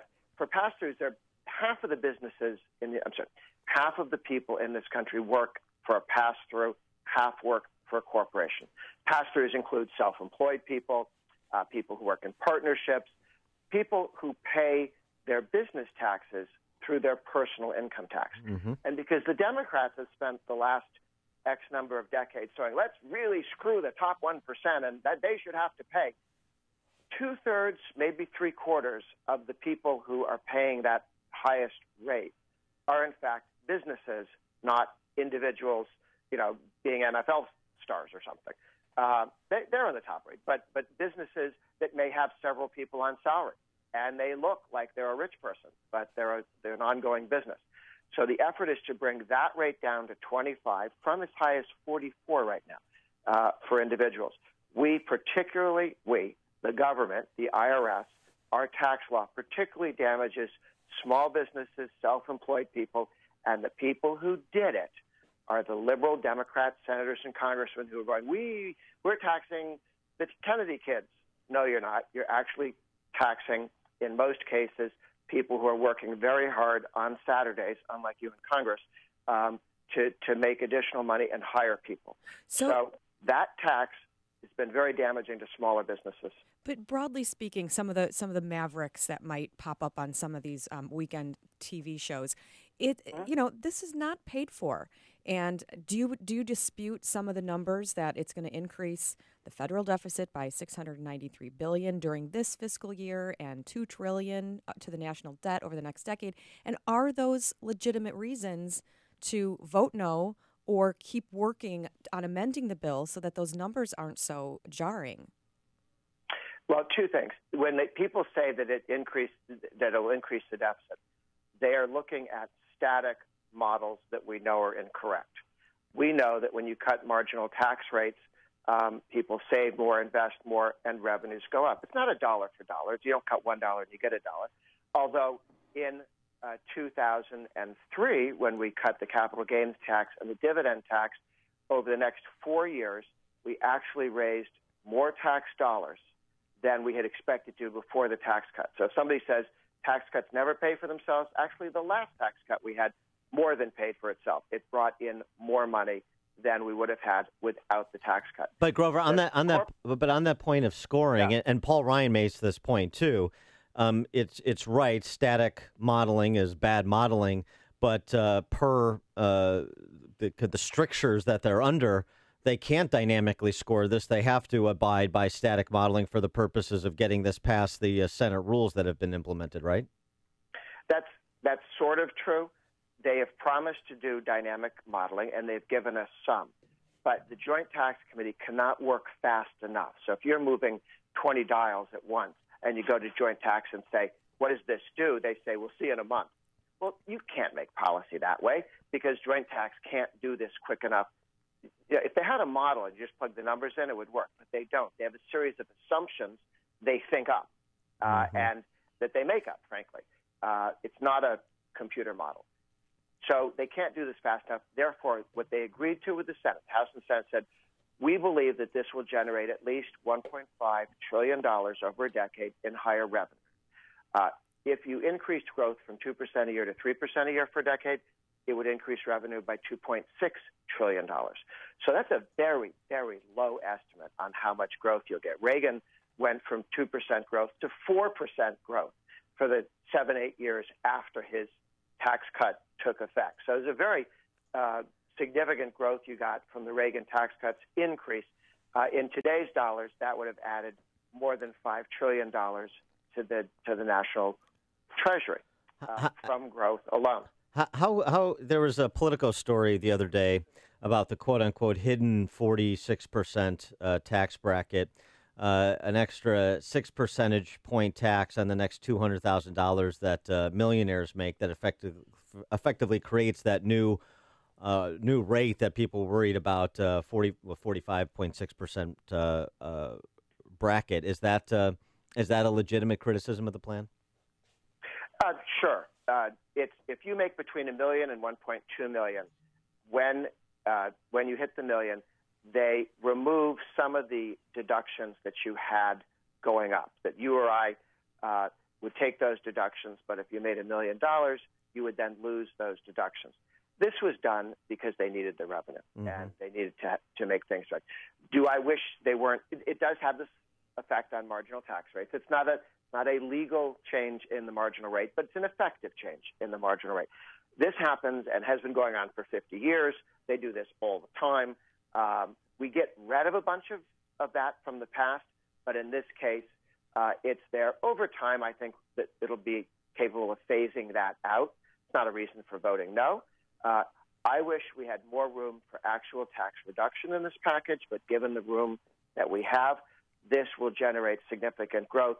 And keep in mind, this is not the last plane out of Casablanca.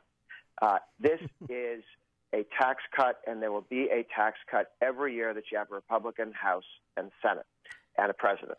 So watch for a tax cut early next spring. I believe the Republicans will win the House and Senate largely because of the growth that will flow from this tax bill and the deregulation that's already taken place. And we've already had growth move from 2% up to 3%, but that's mostly been because of deregulation that's taken place.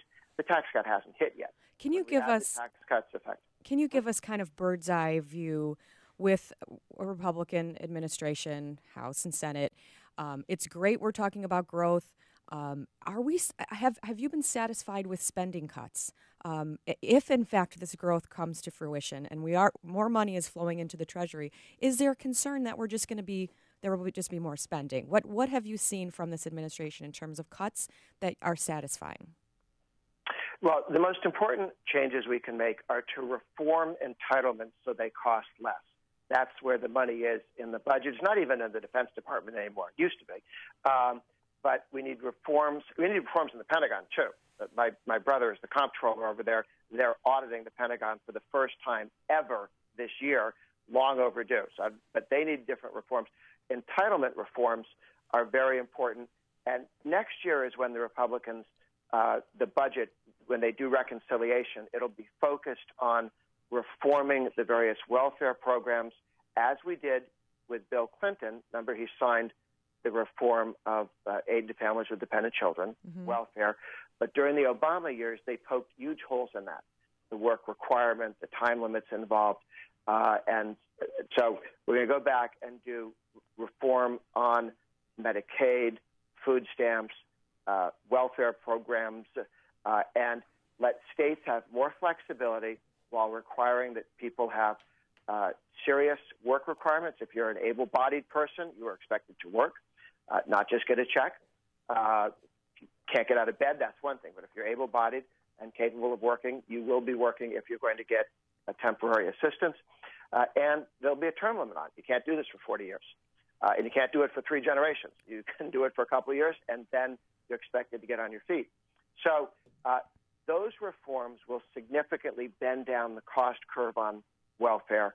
And I'm much more interested in reforming government to cost less than sort of cutting it, because when you just say, cut it 10%, well, some things need to be gone 100%, and some things need to be where they are. So I want to reform those things. I want all 57 states out there doing different things, and let's learn if Rhode Island has a good idea. or if California has a third stupid idea, they could do that. And no one's life is a complete failure. Some people serve as bad examples. Yes. Illinois, at present, helps the rest of the country. Just keep beating us up. Just keep beating us up. You're welcome, rest of the country. Yes, Grover We have a low bar. Grover Norquist, president of Americans for Tax Reform. Thanks, tax reform. Excuse me. Thanks as always for joining us, Grover. Appreciate it. You got it. And you join us on the Turnkey.pro answer line. Connect with Dan and Amy on the AM 560 The Answer mobile app. Just text the word app to 64636 to download the app today.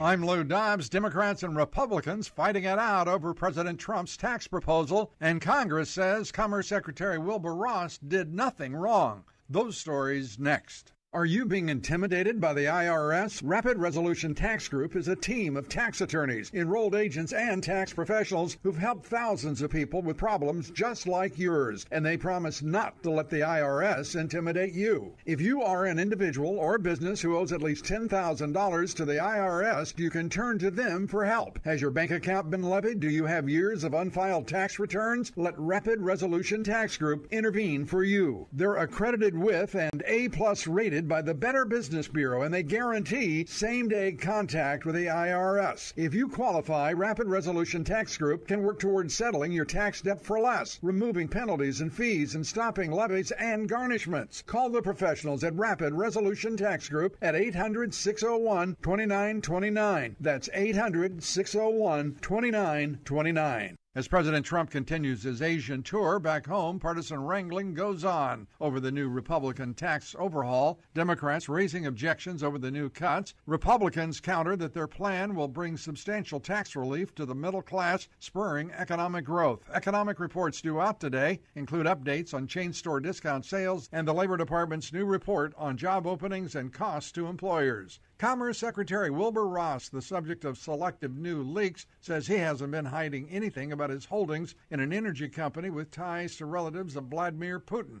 And by the way, the U.S. Senate backing up the Commerce Secretary, saying he disclosed everything. Ross says the senators didn't even ask him about those holdings and investments during his confirmation hearing. Please join me for Lou Dobbs tonight, 7 and 11 Eastern, on the Fox Business Network. This is the Lou Dobbs Financial Report. Balance of Nature's fruits and veggies. I have been on these supplements from Balance of Nature for a couple of years now.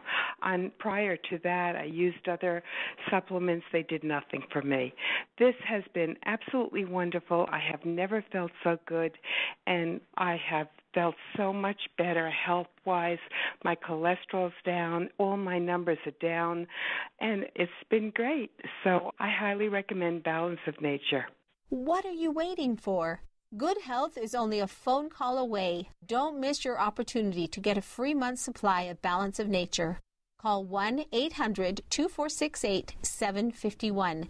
That's 1-800-2468-751. Call 1-800-2468-751. Or go online to balanceofnature.com. Use promo code Chicago. That's promo code Chicago. Balance of Nature. Order today. This is Dan Proft with 60 Seconds of Sanity, sponsored by Upstream-Ideas.com. America's strength is that she's a free nation. Our weakness is we've stopped defending the foundations of our freedom. Non-behavioral characteristics like race and religion take precedence over shared beliefs as it relates to who is granted entrance to America, to the extent permission is required at all. This in spite of the fact that there is plenty of identity diversity that occurs naturally within a global population that shares a common commitment to peaceful pluralism. The temperature in K-12 is approaching Fahrenheit 451 as school districts move to ban literary masterworks like To Kill a Mockingbird because the language may offend. A recent survey of college undergrads finds 1 in 5 believes violence is acceptable to silence someone who makes a hurtful statement. Private property is seized by the state if you refuse to participate in events that violate your religious beliefs. You make too little. You make too much.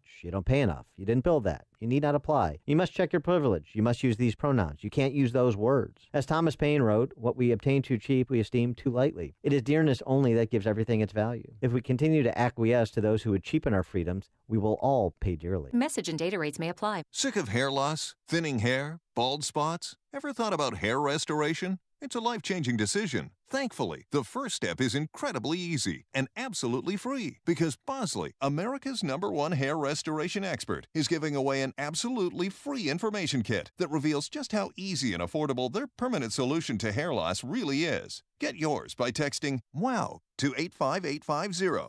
You'll see for free just how great your hair could look. Plus, we'll also give you a free gift card when you text WOW to 85850. Join the men and women all over the country who have come to Bosley, the world's most experienced hair restoration expert, for their permanent solution to hair loss. If you've ever thought about getting your hair back, don't miss this incredible offer. We're giving away an invaluable information kit absolutely free, plus a gift card for $250 off to everyone who texts WOW to 85850.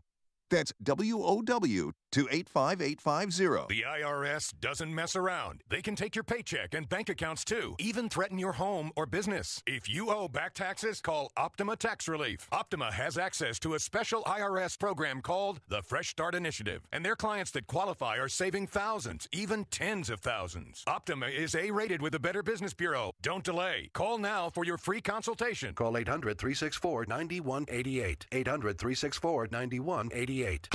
Optima Tax Relief. This is a court-ordered notice. Current and former Honda and Nissan owners or lessees can receive payments and other benefits from a legal settlement related to allegedly defective Takata airbags in their vehicles.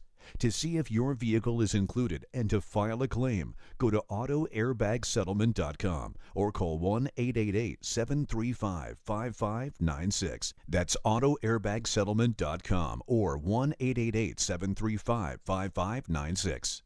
Are you stuck in a bad home mortgage? Well, join the club that has about 10 million other American families. But I may be able to help you. My name is Lou Bridges. I'm an attorney with the law firm of Lou Bridges & Associates. We've been helping distressed homeowners like you for over 8 years now. Give us a call. We provide free consultations. I guarantee you it will not be a sales pitch. We will give you our honest legal analysis, counsel, recommendations, and advice regarding your options. We are experts in doing loan modifications successfully. We know the regs. We understand the process. Most importantly, we don't take no for an answer. We fight. We are prepared, and we win. We save houses. We make houses affordable. So if you want to keep your house affordable, contact us. Go to bridgeslaw.net or call 224-513-1231. That's 224-513-1231. Remember, people, never give up the land. Fight for truth and justice. You do that, I guarantee you'll never be alone in this country. AM 560, The Answer. Lots of reaction to our Grover Norquist interview. Take a couple calls right quick. David in San Francisco, California. Yeah, morning. You know, I'm always struck at how foolish Grover Norquist sounds, but how unpatriotic he is also. For example, you know, the problem of the Tea Party in 1775, they sneaked on board and threw all that tea in the harbor. It was because the king was not reinvesting in the community. He wasn't reinvesting in the colonies. He was sucking all the money back to London, and the 13 colonies were starving because the king was too rapacious. And when you start looking at a guy like Grover Norquist that doesn't want to reinvest in the roads and bridges of America or the schools and universities and swimming pools and parks and all the different things that we buy on April 15th, he wants less so that his fat cat buddies can just play as if it's a poker game, and he doesn't want to reinvest in America. Thanks for the call. Yeah, David. Patriotic to pay taxes. Thanks for the call, David. I mean, it is to some extent some of what you said: infrastructure, swimming pools, movie stars. I'm not so sure. That's where we get we have those disagreements that have nothing to do with patriotism. It has to do with good sense and the role of the central government in a free society. But we'll pick up this discussion on the other side of the news that we go to now with Dave Stewart in for Mike Scott. Thank you, Dan. Among the stories we're watching, Cardinal Super says it's time to ban assault weapons. That and more after Fox News, WIND Chicago.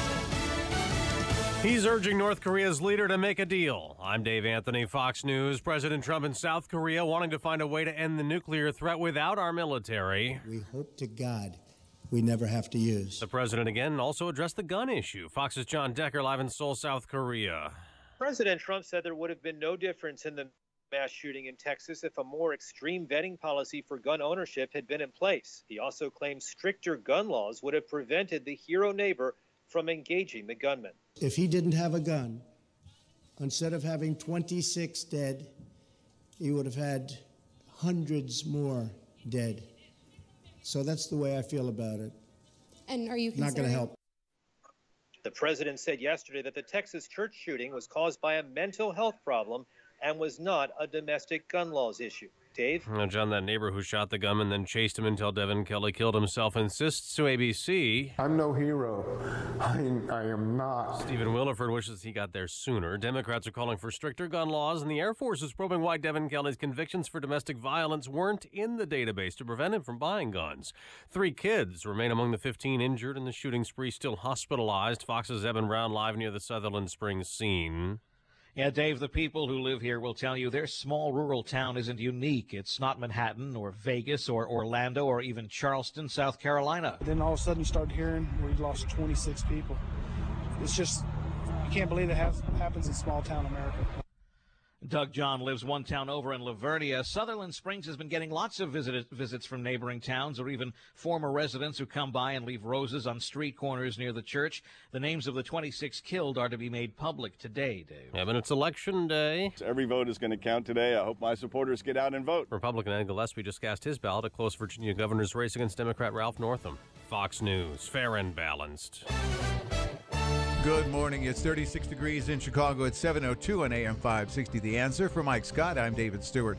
Partly sunny and chilly today. We'll see a high of 46. Cardinal Blaise Supert says it's time to act after the deadly mass shooting at a Texas church. He called for a ban on assault weapons during a speech at the University of Chicago. The time, however, for expressing sorrow and leaving at that is over. It's time now to act. And we need to do something about this growing violence due to these high-powered weapons in our country. Supert says, though, he does not have plans to increase security at Catholic churches in the Archdiocese. A Country Club Hills man who served nearly a decade in prison for an Indiana crime he did not commit is suing over his wrongful conviction. Keith Cooper's lawsuit claims that 4 Elkhart, Indiana police officers framed him for a 1996 shooting and armed robbery. No one's in custody after 2 innocent bystanders were wounded in a shooting on the west side. The victim shot yesterday near Cermak and Damon when people in separate cars were shooting at each other. Both victims are in good condition. A Round Lake Beach woman's accused of killing her 6-year-old son in July. Jamie Jones charged with murder and 1 count of concealing a death. Authorities say Carl Rice Jr. died after Jones injured him at their Round Lake Beach home. The House's top Republican in Springfield wants to create a hotline for sexual harassment reports. Minority Leader Jim Durkin says he wants the hotline to provide information, support, and a safe outlet for anyone who's been the victim of sexual harassment. And Felony Franks in Oak Park is closing down, maybe for good. The owner, Dino Andrews, says the prison-themed hot dog restaurant that employed ex-offenders is closing because the cost of doing business had become too high. Andrews, however, does leave the door open for another owner to come in and take over. In sports, Bulls are in Toronto to face the Raptors tonight. The Cubs have made qualifying offers to pitchers Jake Arrieta and Wade Davis, but they don't expect to keep them. The news is service of Staples. Staples helps you promote your business with print materials like presentations, brochures, postcards, and promotional products designed to impress clients. And now, save 20% off print and marketing service orders of $50 or more. Staples is pro time. Exclusions apply. Ends December 2nd. AM 560 News Time 7:04. Traffic in 2 minutes on AM 560. The Answer. Do you have sleep apnea? Are you tired of dragging your big, bulky CPAP device with you whenever you leave home? Yeah, well, I was too. That's why I'm so glad I called to try the Transcend Mini CPAP for 10 nights. I can't imagine living without it now. My Transcend is smaller than a soda can and weighs less than a pound. That's less hassle to carry than my shaving kit. Plus, I was able to add a battery pack that's as tiny as a deck of cards. But hey, that's not all. Transcend is FAA compliant, too, which means I can finally sleep comfortably while flying. Heck, I can sleep comfortably anywhere now. So if that all sounds good to you, call now to give Transcend a try. You'll be glad you did. Experience the life-changing freedom to sleep comfortably anywhere thanks to Transcend, the world's very first mini CPAP. To receive your risk-free 10-night trial, call now 1-800-400-8168. Again, that's 1-800-400-8168.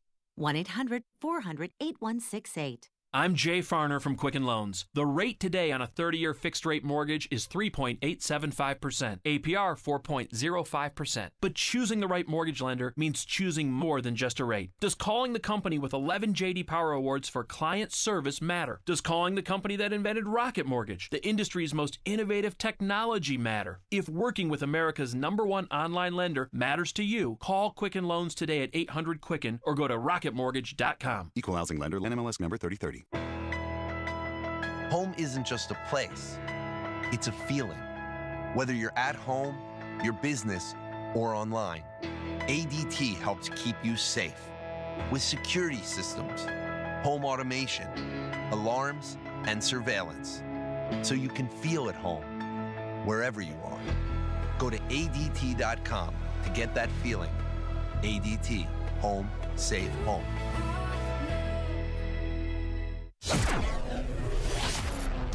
At 7:06 from the Alarm Detection Systems Traffic Center, here's Jim Talamonte. Thanks, David. Hanover Park County Farm is closed north of Schick Road. This due to a crash at Goddard. Edens Expressway eastbound on the spur. It's heavy approaching the Edens. We're looking at 29 minutes. Lake Cook to Montrose, outbound 21.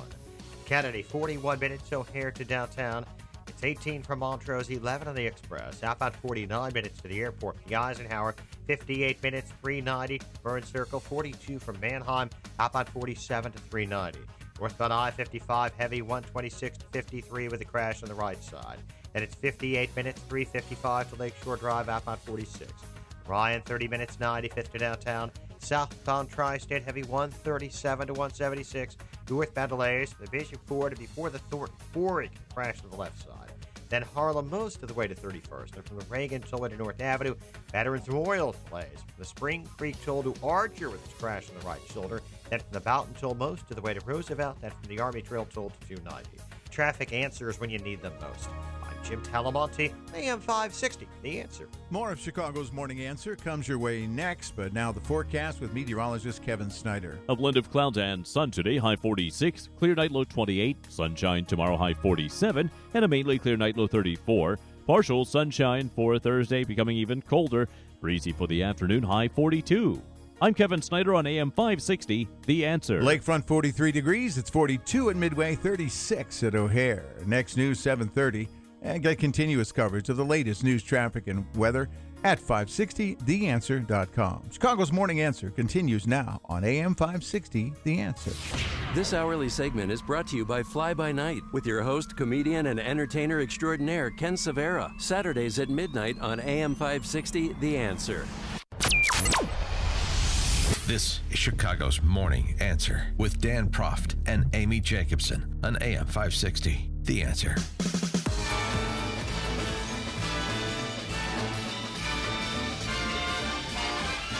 It's the most wonderful. Oh, yeah, we're beating Light FM with our Christmas music. Trying to do that little ratings gimmick they do. Just nice. don't play Nicely Mariah done. Carey. What was that Newsweek headline about the Rand Paul smackdown? I can't laugh. It's really heartbreaking that he broke all these ribs. Yeah, but it's painful. Senator Rand Paul's ribs were broken in a fight over leaves. Tweet from Mark Bronson. 5 ribs, 1 tackle, no baseball bat. Reminds me of a Harry Reid workout. The people having fun at Rand Paul's expense, not including his anesthesiologist neighbor, who apparently not a real zealot when it comes to the Hippocratic Oath. Why didn't, let's see, text from 312, why didn't Rand Paul use the invisible hand to defend himself? It's pretty good. Mm-hmm. You see what he did there? I do. Also, let's see. Wait, where's this one? We had a good one. We had where's this text? Oh, golly. I think the New York Times interviewed a bunch of neighbors and came to the conclusion that the dispute was over planting and flora around the properties of their gated communities. Yeah, okay, now I got it here. Text from 702. Rand Paul is a politician, so his compost heap should be pretty big. Not bad. And then this one, This is a lot to text. Well done here. 219. Sung to the tune of Grandma Got Run Over by a Reindeer, speaking of Christmas music. Rand Paul got run over by his neighbor, mowing his lawn one sunny eve. People, they don't think commies get violent, but as for me and Rand Paul, we believe. Not bad. It's pretty good. You stayed on key. Yeah, sort of. It's not my, I'm higher register, upper register kind of I singer. See. Yeah. So alto. That's not really my. Gotcha. My sweet spot. All right. I want to get to Shelby Steele. He gave an important talk at the Heritage Foundation that basically explains America in 45 minutes or less. But we were having this conversation with Grover Norquist about the House Republican tax reform plan and the changes that are already afoot and the complaints that are being lodged. And we had a friend, David, from San Francisco call in, and he suggested that Rand Paul promoting these tax rate reductions and the like is just for his fat cats. And we used to want to reinvest in America from roads and bridges to swimming pools. I don't know if swimming pools are the job of the federal government, but okay. And it's patriotic to pay taxes. So we've got a couple more calls on that, so why don't we take them right quick. Dave in Grays Lake, you're on Chicago's Morning Answer. Yes. Good morning, Mr. Proft, hopefully future governor of Illinois. Oh, thank you very much. Listen, Rand Paul is very lucky that he was not on Obamacare because he'd probably still be sitting in the lobby waiting for treatment. Wow. But on the other hand, the reason why I'm calling is because why is there never any discussion about reforming the way these politicians get paid in their pension plans? Oh, hey. Oh, no, That is such a good point because we talk a lot about pensions in our state. And no one, I don't even hear groups like Grover Norquist's group talk about federal pensions retiring at age 50 in some cases. In some sectors, you only have to work 4 or 5 years before you start qualifying. A lot of room there to start to reduce costs, but it never gets even whispered about. Hey, Dave, come on. We got to protect their phony baloney jobs. Thanks for the call, Dave. Appreciate that. And by the way, that's the same on radio. Those are the two sectors. Same with newspapers. I'm retiring in a couple years here. Yeah, I hope. I know that's why you're asking Grover all those questions about people who make between $1 million and $1.2 million. That was personal, right? You want to know what your own burden is. I was doing a little back of the envelope estate planning. I thought so. Sean in Elmwood Park.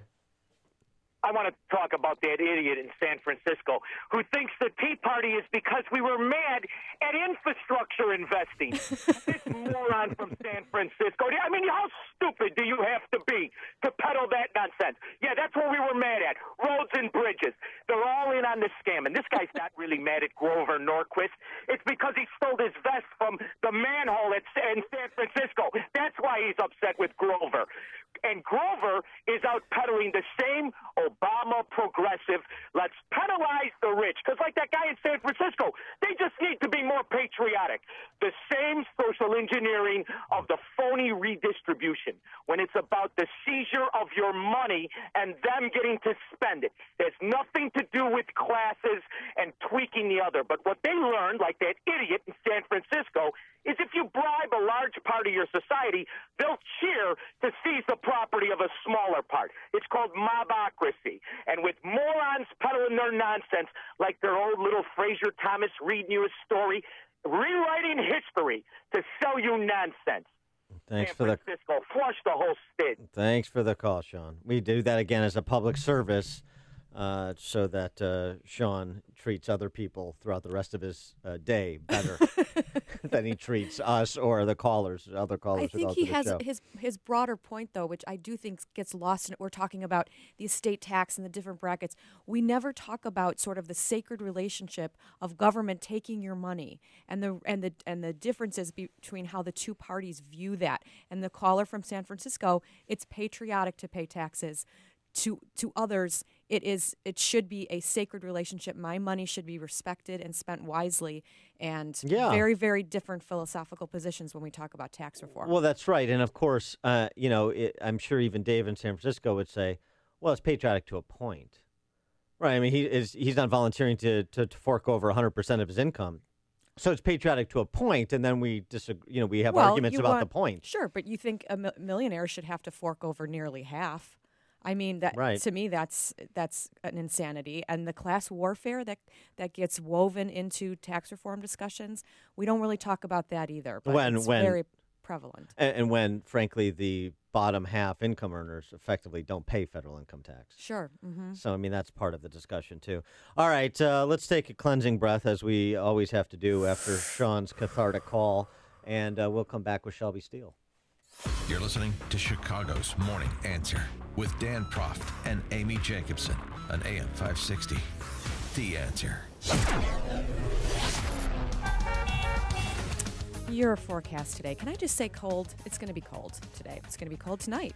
It's going to be cold tomorrow, and it's also going to be cold tomorrow night. How's that? Let's check the roads with Jim Cold in Talamonte. November in Chicago. Weird. Ooh. Thanks, Kristen. Good morning. Good morning, Dan. Hanover Park County Farm is blocked north of Chick at Goddard. There's a crash there. It's heavy on the Tri-State Tollway southbound from around 137 to 176. Northbound, it's a delay from the Bishop Ford to before the Thornton Quarry after a crash. And it's solid Harlem to 31st after the Reagan Tollway to North Avenue. Reagan Tollway stop and go 25 to Farnsworth. Veterans Memorial from the Spring Creek Toll to Archer, the crash on the right side. Then from the Boughton Toll most of the way to Roosevelt, and from the Army Trail Toll to 290. Edens, 29 minutes like Hook to Montrose, outbound 21. Kennedy, now 57 minutes, O'Hare to downtown, outbound 51. Eisenhower, 58 minutes, 390 to the Circle, outbound 47. Stevenson, 58 minutes, 355 to the Drive, outbound 46. And Ryan, 30 minutes, 95th to downtown. Jim Talamonte in the Alarm Detection Systems Traffic Center. My name is David Hochberg, Vice President Lending at Pearl Mortgage. If you're looking to secure financing on a new home or refinance your existing home, give me a call. If you're purchasing a home within the next year, this is very important. Your credit score is the most important factor in determining your interest rate and monthly payments. I strongly advise listeners purchasing a home to contact me as far in advance as possible so I can pre-qualify you for free. I will analyze your credit and make recommendations to improve your credit scores so you can secure the lowest rate when purchasing a home. Paying banks and other lenders a fee to get pre-qualified is ridiculous. If you're purchasing a home, give me a call now at 312-751-1333 or visit am560david.com and get pre-qualified for free. I've helped thousands of AM 560 listeners, but I can't help if you don't call 312-751-1333 or visit am560david.com. Pearl Mortgage, an equal housing lender, Illinois Residential Mortgage Licensee 4358 and MLS 19186. Balance of Nature's fruits and veggies. We are so thrilled with this product. He was literally getting up, laying on the couch, and falling asleep. He's so alert. It's amazing, totally amazing. This is a great product. His sodium levels have been low for, I would say, maybe close to 20 years. He's normal now, and this is the first time, and I can't even thank you enough. What are you waiting for? Good health is only a phone call away. Don't miss your opportunity to get a free month's supply of Balance of Nature. Call 1-800-2468-751. That's 1-800-2468-751. Call 1-800-2468-751. Or go online to balanceofnature.com. Use promo code Chicago. That's promo code Chicago. Order today. Millwright work is often technical and requires a high degree of precision. The pros at Vans Industrial are skilled mechanics that can perform any type of millwright work, including installation and maintenance of your factory equipment and machinery. For your machine repair needs, look no further than Vans Industrial. Hi, I'm Dave Van Camp, president of Vans Industrial. Vans Industrial is an industrial millwright contractor that can install new mechanical systems or repair existing systems. Our services include repair of bearings, shafts, shiv alignments, as well as installation of conveyors and bucket elevators. Our team of trained mechanics will respond to your emergency calls 24/7, keeping your systems operational. We're here to help you. Call 219-931-4881 today for a free inspection of your facility. Interested in what else they do? Visit vansindustrial.com. That's VANS industrial.com. Quality craftsmanship since 1964. AM 560, The Answer. All right. Listen up. We're going to learn something from Shelby Steele. Have you read White Guilt, Kristen McCreary? No, I'm familiar with the Read it. framework. Okay. Everybody read White Guilt and all of other Shelby Steele's other work, but start with White Guilt. You want to understand the kneel downs in the NFL before the flag, before the anthem.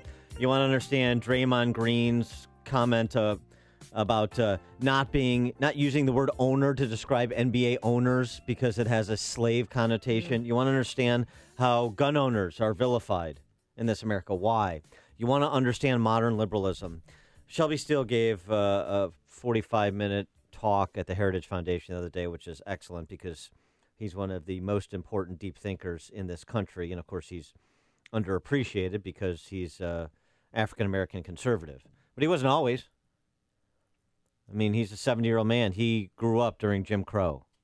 He was part of the civil rights movement. He was affiliated with the Black Panthers, or certainly interested in them during his time in college. And he susses out modern liberalism in a very, he provides very important insights into it. He calls modern liberalism on the Madame Bovary arc. And if you haven't read Madame Bovary, Flaubert's novel, you should read that too.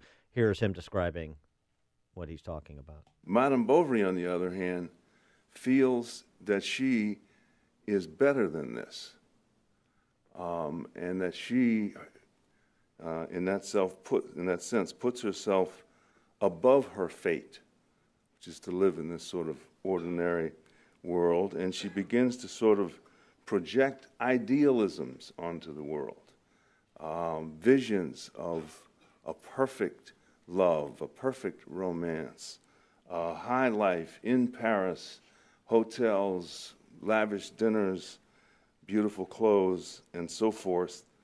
And she begins to sort of rob Peter to pay Paul, and to pay for all of this, because she begins to act it out. She takes on lovers and so forth.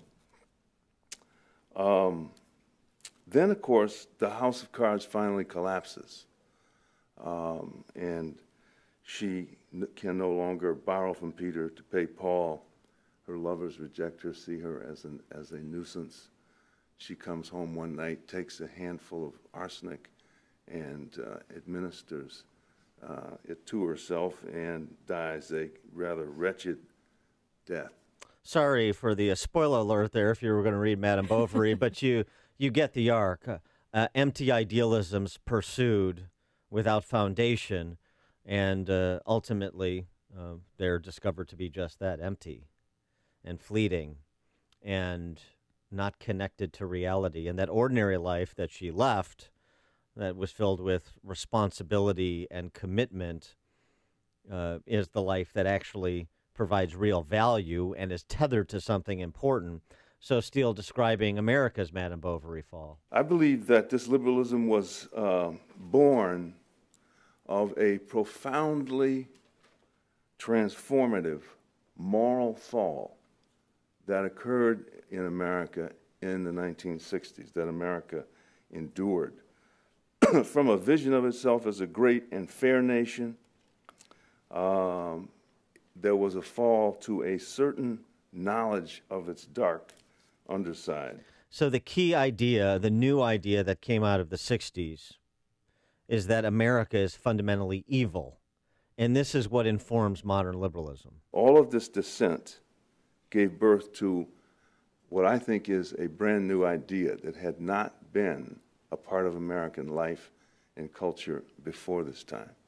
And that idea was that America was guilty of characterological evil. That is to say, it wasn't a country that just now and then responded to evil or acted in that way. It was a country in which evil was endemic, was a part of the character, was a means of doing business in society. And so modern liberalism is moral liberalism that is positioned against evil America. And obviously, if you're not part of the crew that believes America is characterologically evil, as Shelby Steele said, well, then you're part of the evil. And so what does this give rise to? There are two effects of this. One is bad faith.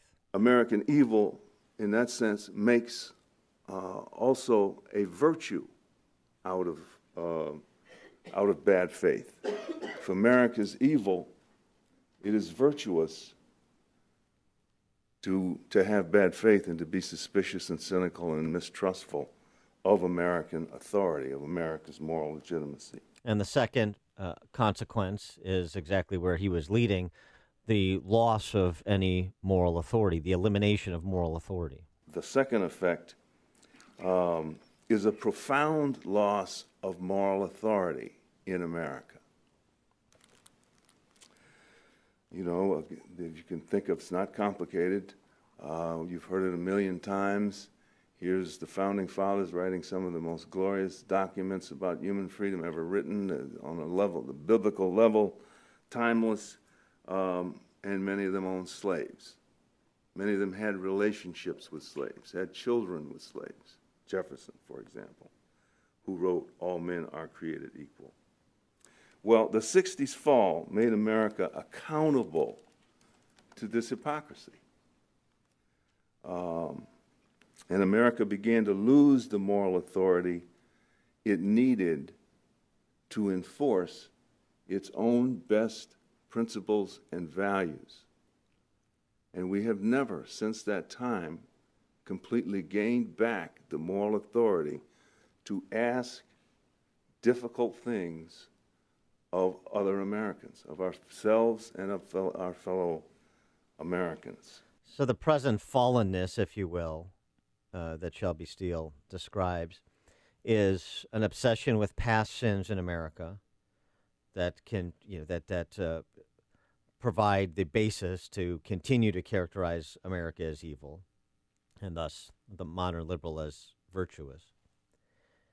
And then it creates a fear of being judged for those past sins. Mm-hmm.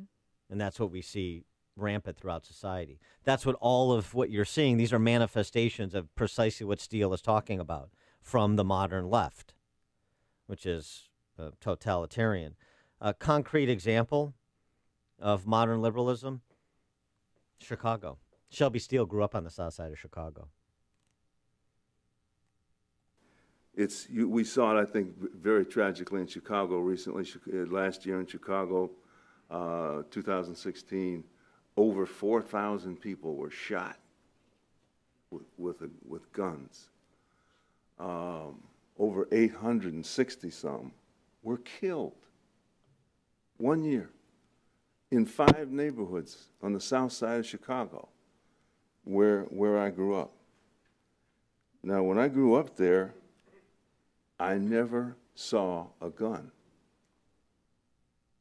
Ever. They may have been there. I don't know. I didn't see any. I lived there. Well, that's a serious, deep problem of a people almost self-immolating. And there are many complex sources of a problem like that, that sort of willful, nihilistic self-destruction. And what does the mayor do? He puts forward a resolution to have Chicago declared a sanctuary city. Sanctuary city. Well, that's modern liberalism. Again, the gimmickry, to get back to chase moral authority through these silly little devices. And he goes on to describe what modern liberalism really is. Liberalism, I think, has effectively become the new racism. It mimics segregation by seeing blacks as helpless inferiors. Black inferiority is its greatest sort of cause, its greatest raison d'etre. Wish we had more time to discuss this and to go through more of his speech, but you get the sense of it, just trying to give you that logical thread, the argument that he's making, and the manifestations that you see in your everyday walk of life, or certainly on the cable news channels and in media outlets throughout the web.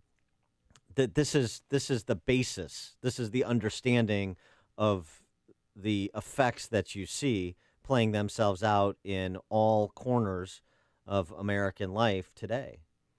And he suggests in a March column that ran in the Wall Street Journal that Trump's election was really an exhaustion with all of this, with an exhaustion with the idea, and I'm quoting him, of white guilt and the drama of culpability, innocence, and correctness in which it mires us. And he talks about the liberal movement of the 1950s and 60s being a dignified liberal protest for civil rights, and today's marches, quote, marked by incoherence and downright lunacy, hats designed to evoke sexual organs, poems that scream in anger yet have no point to make, and a hysterical anti-Americanism. That sounds about right, doesn't it? It does, and the cultural deference, which is the column that you're referring to, and that's the centerpiece of Steele's argument there, the cultural deference to modern liberalism is cultural suicide. Coming up, we'll pick up our discussion, keep it locally, and talk about Kristen McQuarrie's bailiwick, Illinois state and local finances. That's at 7:37. But now we check the headlines with Dave Stewart. Thanks, Dan. Thanks, Kristen. Good morning. 36 degrees in Chicago, 7:31 at AM 560. The Answer. Partly sunny today, but chilly, high 46. President Trump's in South Korea, where he said he'll continue to push that country and nations around the world to pressure North Korea. We call on every responsible nation, including China and Russia, to demand that the North Korean regime end its nuclear weapons and its missile program. Trump is in Seoul for the second stop on his 12-day Asian tour. Senator Jeff Flake is keeping up his criticism of President Trump on Comedy Central's The Daily Show. The Arizona Republican said anger and resentment is not a governing philosophy. He said that once voters realize this, they'll move back to traditional conservatism. The Air Force admits it did not send the Texas church shooter's name to a national criminal database after he was court-martialed for domestic violence and given a bad conduct discharge. Devin Patrick Kelly should not have been allowed to buy the guns he used to kill 26 people Sunday. The top Republican in the House wants a hotline for sexual harassment reports. Minority Leader Jim Durkin said he wants the hotline for information, support, and a safe outlet for anyone who's been the victim of harassment. Meanwhile, Governor Rauner's applauding the move of the General Assembly to finally fill the long empty slot of Legislative Inspector General. It's about time that the legislature has their own Inspector General. They haven't had one for a while. They need one to be able to deal with these issues. I'm glad they've put one in. While that post was unfilled for years, some 24 sexual harassment complaints against lawmakers piled up. Bail's denied for a woman accused of hitting another woman in the head with a hammer during a robbery on the South Side. Police say Stephine Kreiner attacked a woman Sunday night in the 2500 block of South Wentworth. Kreiner allegedly stole the woman's purse and other belongings and drove away. In sports, the Bulls up north in Toronto to take on the Raptors tonight. The Cubs have made qualifying offers to pitchers Jake Arrieta and Wade Davis, but they don't expect to retain them.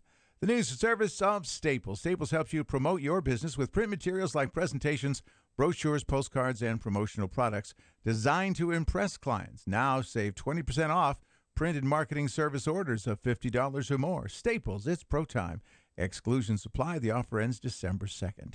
AM 560 News Time 7:33. We'll check traffic in 2 minutes on AM 560, The Answer. This hourly segment is brought to you by Papa Nicholas Coffee. Papa Nicholas Coffee, a family tradition since 1897. Warren Buffett's mentor, Benjamin Graham, said, "The essence of investment management is the management of risk, not returns." Hi, this is Joe Lopresti, president of Arlington Capital Management. I'm here to explain how we help manage our clients' exposure to risk. We're the creators of our proprietary proactive asset allocation strategy, known as PAS. It is designed to analyze important market trends and alert us to potential changes in the market. But that's only part of what I believe makes Arlington Capital Management unique. It's the care and personalized service we provide our clients that really defines us. We understand how important your financial goals are to you and your family, and we never take that responsibility lightly. It all starts by understanding the things that are most important to you. It's part of the Arlington Capital Management difference. To experience it for yourself, schedule your complimentary consultation by calling 855-471-5796. That's 855-471-5796, or visit arlington-capital.com.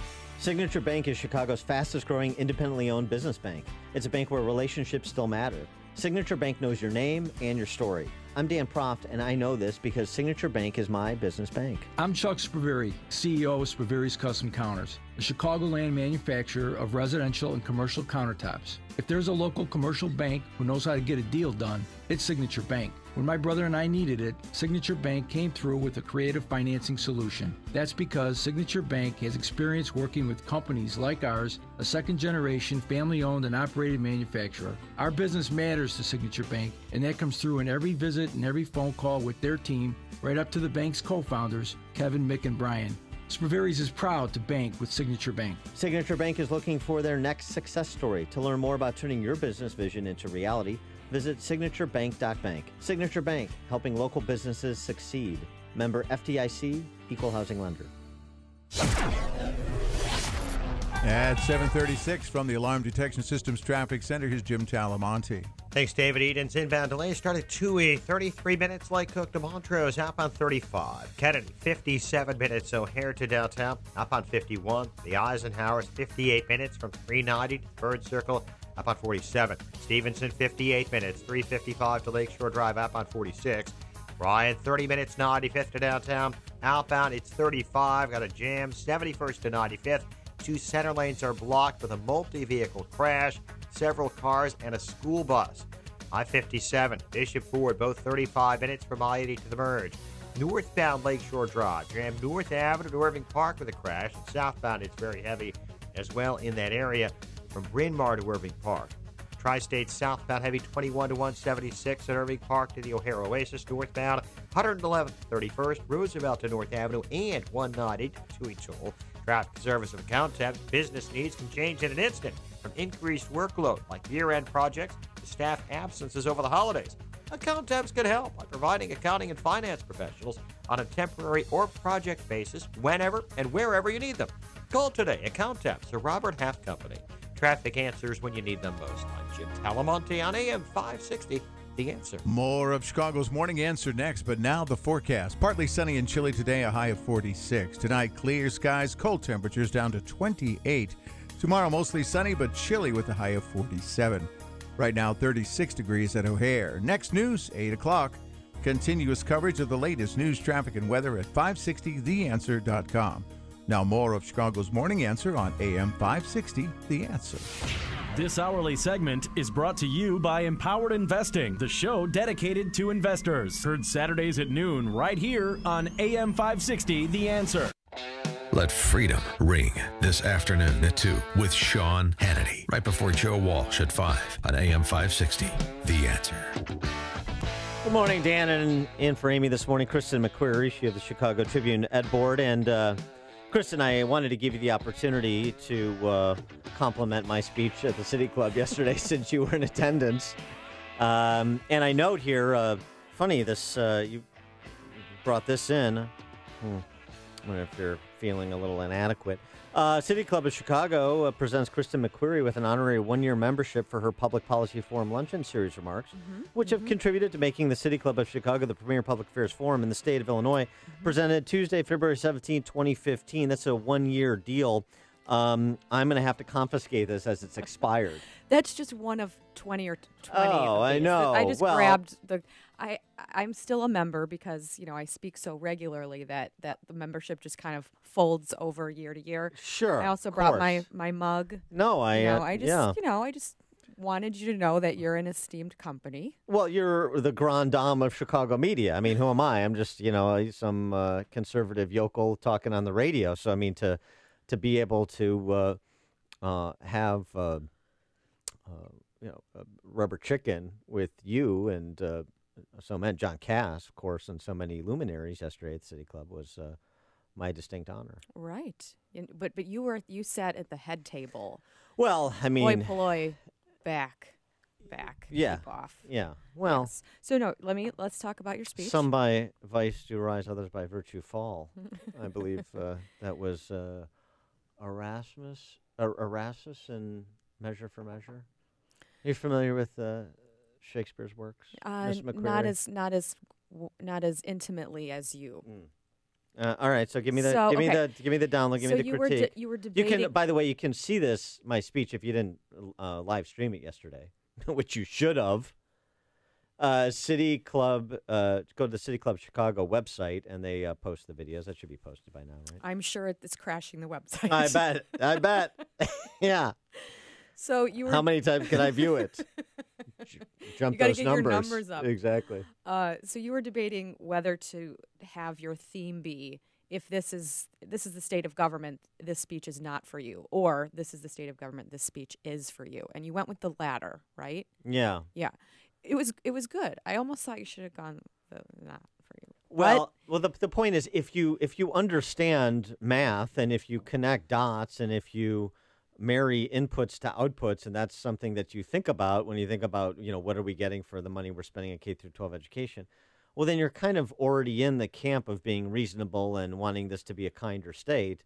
And if you're not, then you're the mission field. Right. And Yeah. so I think, bringing it back to, I think one of the most important points you raised, you talk about a lot on your show. So many. I mean, it'll be interesting to see which one you chose. The number of families who are waiting on, and I don't remember the acronym. The PUNS list. The PUNS list. So talk a little bit about that, and I have a gift for you while you're talking about it. Oh, really? So PUNS is the prioritization of urgency for need of services. This is for persons with developmental disabilities.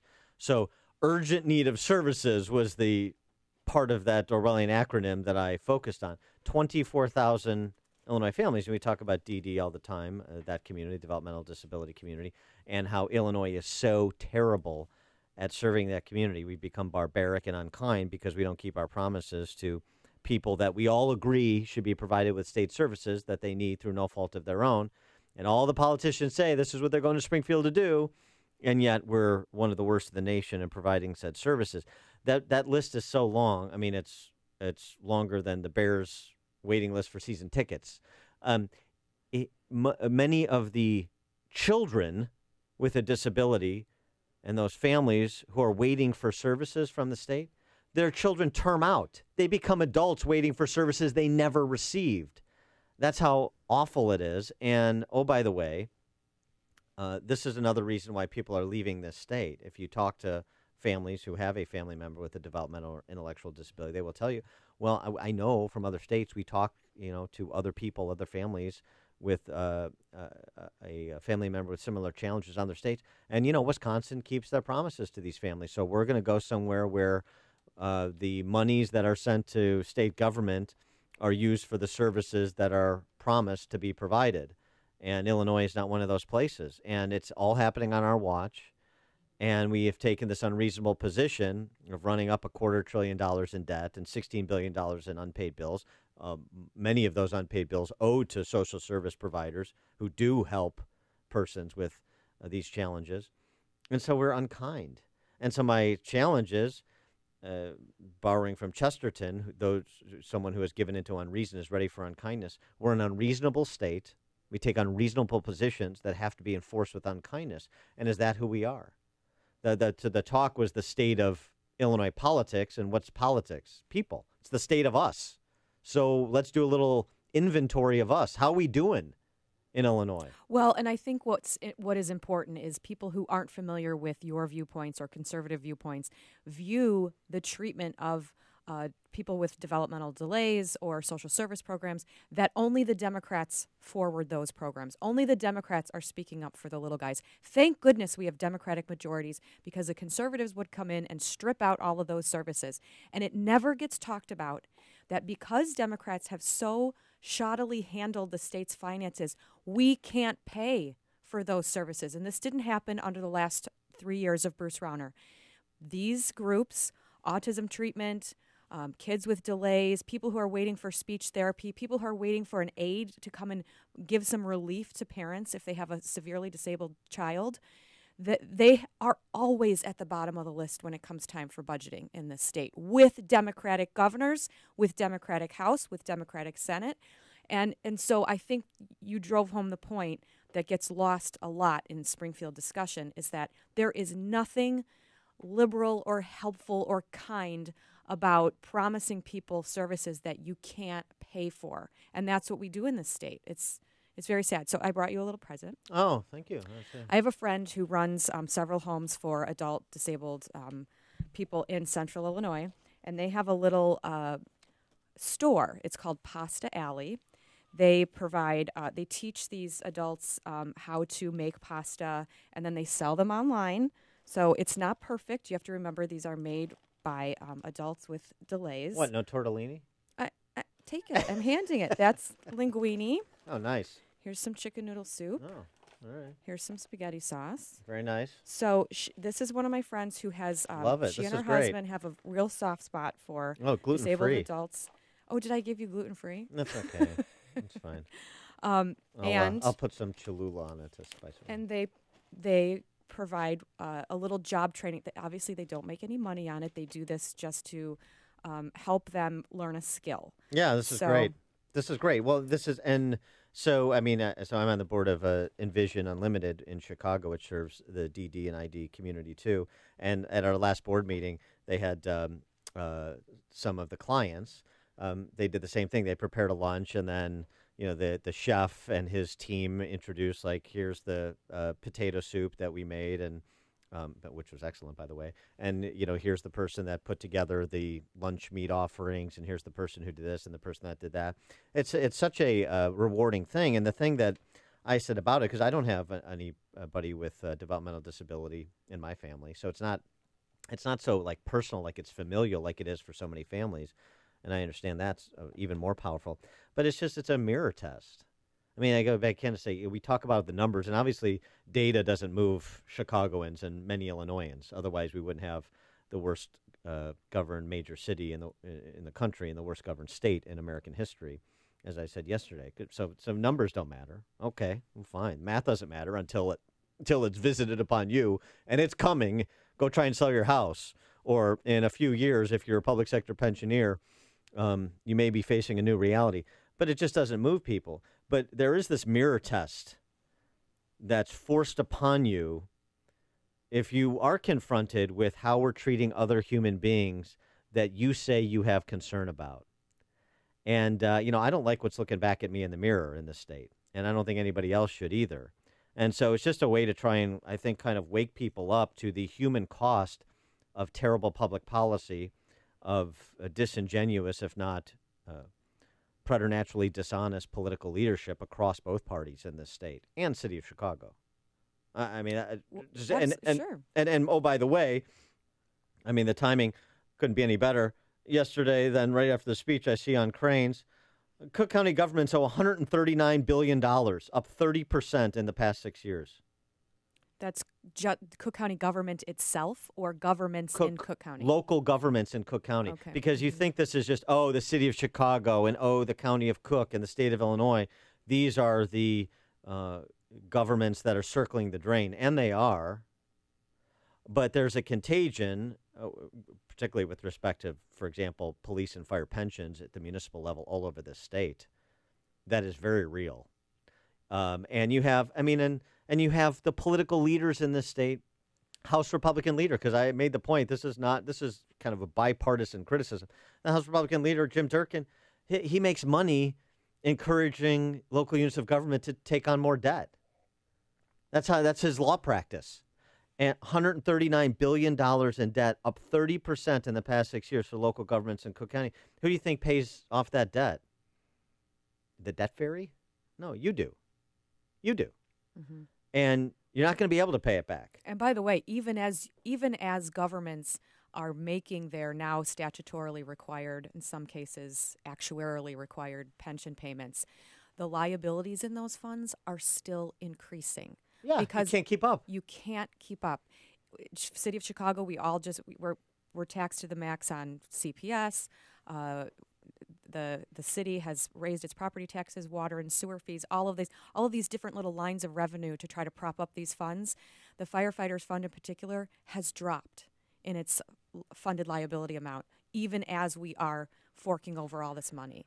And on K through 12 spending, because more money is by definition a good, and it's improving our schools. Is it? We reported the Park Test scores last week. Under 40% of 3rd and 8th graders proficient in reading and math. Under 25% in Chicago. Spending problem? In the last 20 years, total K through 12 spending, real dollars, plus 48%. State spending, as a portion of the overall spending, plus 59%. Enrollment, plus 5%. So spending has increased at 10x enrollment statewide. In Chicago, it's increased state spending at CPS by 20% in the last 20 years. Enrollment's dropped 4%. So 6x in Chicago. So tell us a little more about your speech and what it was like. And Well, I mean, this is sort of what it was like. well, I know. That's, I mean, you know, honestly. I heard it already. Well, I mean, it's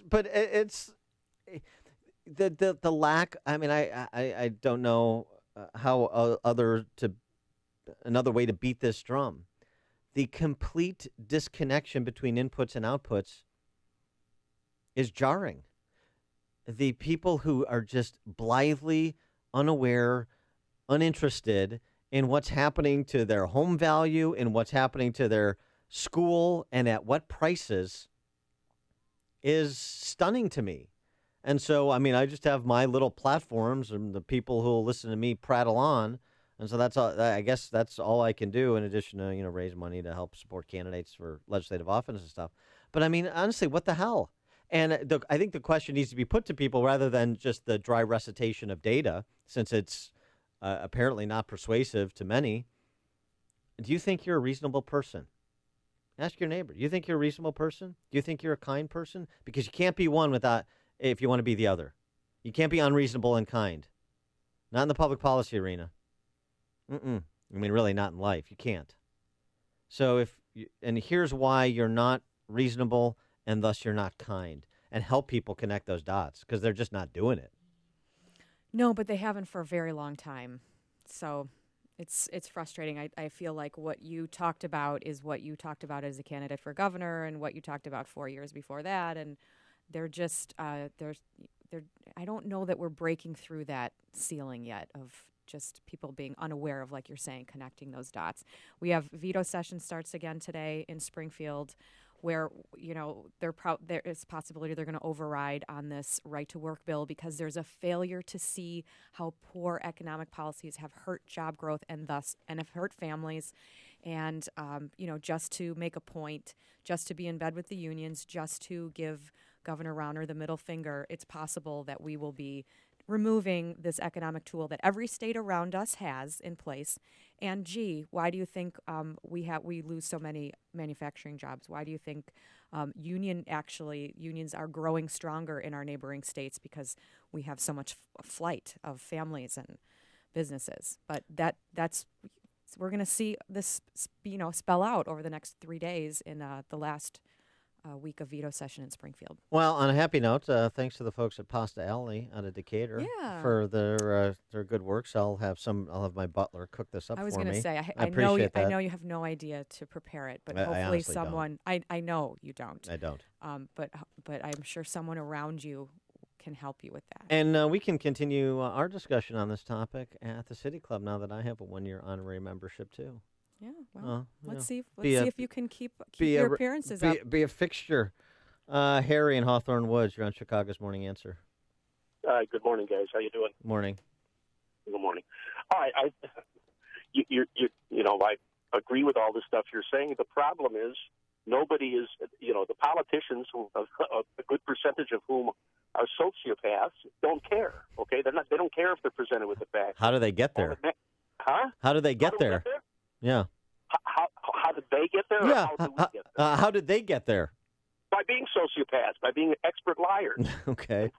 And promising something that they can't promise in exchange for people's votes, while they make sure they pocket plenty for themselves while they're taking it from the producers and trickling it back to the non-producers. Right. Yeah. Okay, so that's the game. So the only way out of this, because the voters aren't going to wake up, you're talking to it as if the voters are somehow going to wake up. That's not going to happen either. The only potential solution that I see to this, and it's not going to be easy getting there, is strict term limits. I would go with a 1-term limit. I suppose you could argue for 2, but you can't keep these people in there. They get in there, they entrench themselves with unions and other mechanisms that are having inherent conflicts of interest to keep themselves there. Thanks for the only way this is going to stop is with term limits. Otherwise, you can forget about it. It's just going on. Thanks for the call, Harry. Mike in Park Ridge. Hi, Dan and Kristen. I am equally or more fatalistic than you, and I've reached the conclusion that our current form of democracy, which is one person, one vote, may be contributing to the fall of our state and nation. And what I mean by that is one person, one vote, using game theory, will tend to always rebound between the far extremes, the extreme liberals and extreme conservatives. And what we get from that are unreasonable spending that we cannot ever afford, and retirement benefits for the elderly that we can never fund, and then back to tax cuts that starve the beast of revenue. And increasingly, I think we need two votes. I think citizens need to vote for their favorite candidate and vote against their least favorite candidate to deduct a vote from that candidate's vote total. That will take us away from the extremes.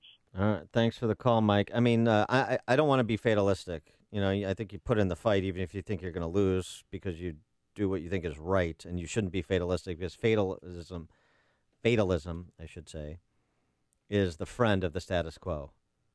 The established power structure in the state wants you to be fatalistic, wants you to withdraw. So don't do that. You're helping them. You're helping entrench the entrenched if you're fatalistic, if you throw up your hand and say, nothing can change, nothing will ever change. It's not true. We know through the annals of human history it's not true. And it's too easy to do. Don't do the easy thing. Don't do what they want you to do. Don't be fatalistic. This is the morning show more Chicago radio listeners are choosing. This is Chicago's Morning Answer on AM 560. The Answer. Hey, you've heard how Automated Systems excels at assisting companies with systems integration and FDA compliance, but they're also a staffing leader. They supply handpicked elite leadership, subject matter experts, and proven technical professionals in engineering, quality control, and FDA compliance to support the life sciences field in executing mission-critical projects. ASI provides highly specialized pros to deliver projects on time and budget. Don't pay a lot more to a big consulting firm, and don't trust the big temp agencies to supply the talent you need. Call Laz, my friend Laz at Automated Systems, when failure isn't an option. ASI is retained by all of Chicagoland's Fortune 500 life sciences companies, from big pharma to startups, and excel through a culture of excellence in execution. For a staffing, compliance, or automation evaluation, call Laz now at Automated Systems at 844-HIRE-ASI or visit AutomatedSYS.com. That's 844-HIRE-ASI or AutomatedSYS.com. Message and data rates may apply. What's the scariest thing about going to the dentist? Opening your mouth or opening your wallet? Because just a simple cleaning can cost $100, and things like root canals can cost you hundreds more. If you don't have dental insurance to help, text SAVE to 33123 for a free information kit from Physicians Mutual Insurance Company. This isn't a discount plan or preventive-only coverage. This is real dental insurance that helps pay for checkups right away, so you can call today and get your teeth cleaned tomorrow. Plus, it helps cover the more expensive procedures you might need down the road. Fillings, crowns, bridges, even costly dentures. There's no deductible and no annual maximum. Your acceptance is guaranteed for one of these insurance policies, even if you're retired or on Medicare. There are no networks, so you can choose any dentist you'd like. That's right, any dentist you want.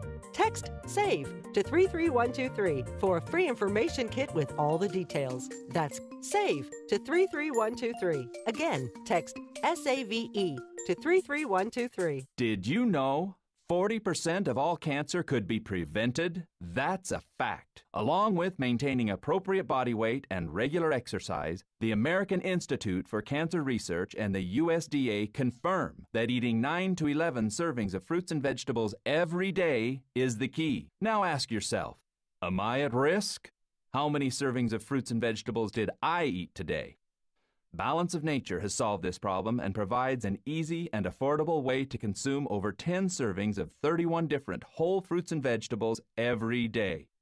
Call now to find out how to get your free month's supply of Balance of Nature. Call 800-2468-751. That's 800-2468-751. Call now 800-246-8751 or go online to balanceofnature.com. Use promo code CHICAGO. He says he's not a hero. I'm Dave Anthony, Fox News. Others in Texas disagree, praising the neighbor who heard the church shooting spree, got his own rifle, and shot the gunman. Fox's Evan Brown live near the Sutherland Springs scene. Dave, his name is Stephen Williford, and he tells a local ABC station he engaged the gunman as he exited First Baptist Church. I think my God, my Lord, protected me and gave me the skills to do what needed to be done. He struck Devin Patrick Kelly twice. Kelly got into his car and sped off. Then both Williford and Johnny Langendorf pursued the gunman, who would eventually crash his car and shoot himself in the head, all before police officers would arrive, Dave. And of course, 26 people were murdered. The killer, Devin Kelly, was able to buy guns despite a domestic violence conviction that got him kicked out of the Air Force. It should have been reported and put in the database, and that's why we've launched this complete, wide, full-scale review. Air Force Secretary Heather Wilson. Democrats want even tougher gun laws. Congressman Ted Lieu walked out of a House moment of silence. I will not be silent. What we need is action. President Trump says new laws wouldn't have stopped Sunday's shooting, adding, City with the strongest gun laws in our nation is Chicago. And Chicago is a disaster. He said that in South Korea. Fox's John Decker live in Seoul. While the president said he's willing to engage in military action if need be, he also expressed confidence that the standoff with North Korea will be resolved. Yes, I think we're making a lot of progress. I think we're showing great strength. I think they understand we have unparalleled strength. There has never been strength like it. Pyongyang, however, has shown no indication it's willing to give up its nuclear arsenal. President Trump, calling North Korea's nuclear weapons unacceptable, said he's going to push South Korea, China, and Russia to pressure Pyongyang. Fox News, fair and balanced. Good morning. It's 38 degrees in Chicago at 8:02 on AM 560. The Answer. WIND Chicago, partly sunny and chilly, high of 46 today. For Mike Scott, I'm David Stewart. Cardinal Supich says it's time to act after that deadly mass shooting at a Texas church. Supich called for a ban on assault weapons while he spoke at the University of Chicago. He says, though, that he doesn't have any plans to increase security at Catholic churches in the Archdiocese. Country Club Hills man who served nearly a decade in prison for an Indiana crime he did not commit is suing over his wrongful conviction. Keith Cooper filed a lawsuit yesterday claiming that 4 Elkhart, Indiana police officers framed him for a 1996 shooting and armed robbery. No one's in custody after 2 innocent bystanders were wounded in a shooting on the city's Lower West Side. Those victims shot yesterday near Cermak and Damon when people in separate vehicles were shooting at each other. The victims are hospitalized in good condition. Top Republican in the Illinois House wants a hotline for sexual harassment reports. Minority Leader Jim Durkin says he wants that hotline for information, support, and a safe outlet for anyone who's been the victim of harassment. Meanwhile, Governor Rauner is applauding the move of the General Assembly to fill the long empty slot of Legislative Inspector General. They haven't even had a Legislative Inspector General, even though that we've recommended they do. So now they're finally taking action. I applaud that. Now we need to be aggressive about this. While that post was unfilled for years, some 24 sexual harassment complaints piled up. No bail for a woman accused of hitting another woman in the head with a hammer during a robbery on the South Side. Police say Stephane Kreiner attacked a woman Sunday night in the 2500 block of South Wentworth. She allegedly took the woman's purse and other belongings and drove away. A man's in critical condition after he was rescued from a burning house in Marengo. That fire broke out last night in a home in the 700 block of East Grant Highway. Police say officers pulled the victim out of the house. He was airlifted to the hospital. In sports, Bulls in Toronto tonight to face the Raptors. The Cubs have made their qualifying offers to pitchers Jake Arrieta and Wade Davis. The news is service of Walgreens. With a little help from Walgreens, diabetes won't slow you down. With caring pharmacists, medications you rely on, and testing supplies from all major brands, where is it convenient and where do I matter? At Walgreens, at the corner of happy and healthy. Now it's time for the AM 560 Business Beat from the Fox Business Network. From the Fox Business Network, Humana is laying off 1,300 workers, approximately 3% of its workforce. The Louisville-based insurance company said in February it will exit the Affordable Care Act business next year. The company says the jobs will be eliminated shortly after the start of the new year. More than 1,000 Humana employees took voluntary buyouts and will be leaving next year. Humana says employees on the layoff list may apply for another job with the company. BMW made less money in its recent quarter, but that's because it's spending on electric car technology and self-driving car features. Its sales of BMW cars increased. BMW actually is raising its forecast for the year. It's preparing to launch 25 new battery electric and hybrid cars by 2025. The Dow closed up 9 points on Monday. The Nasdaq was up 22. With the Fox Business Report, I'm Ginny Cosola.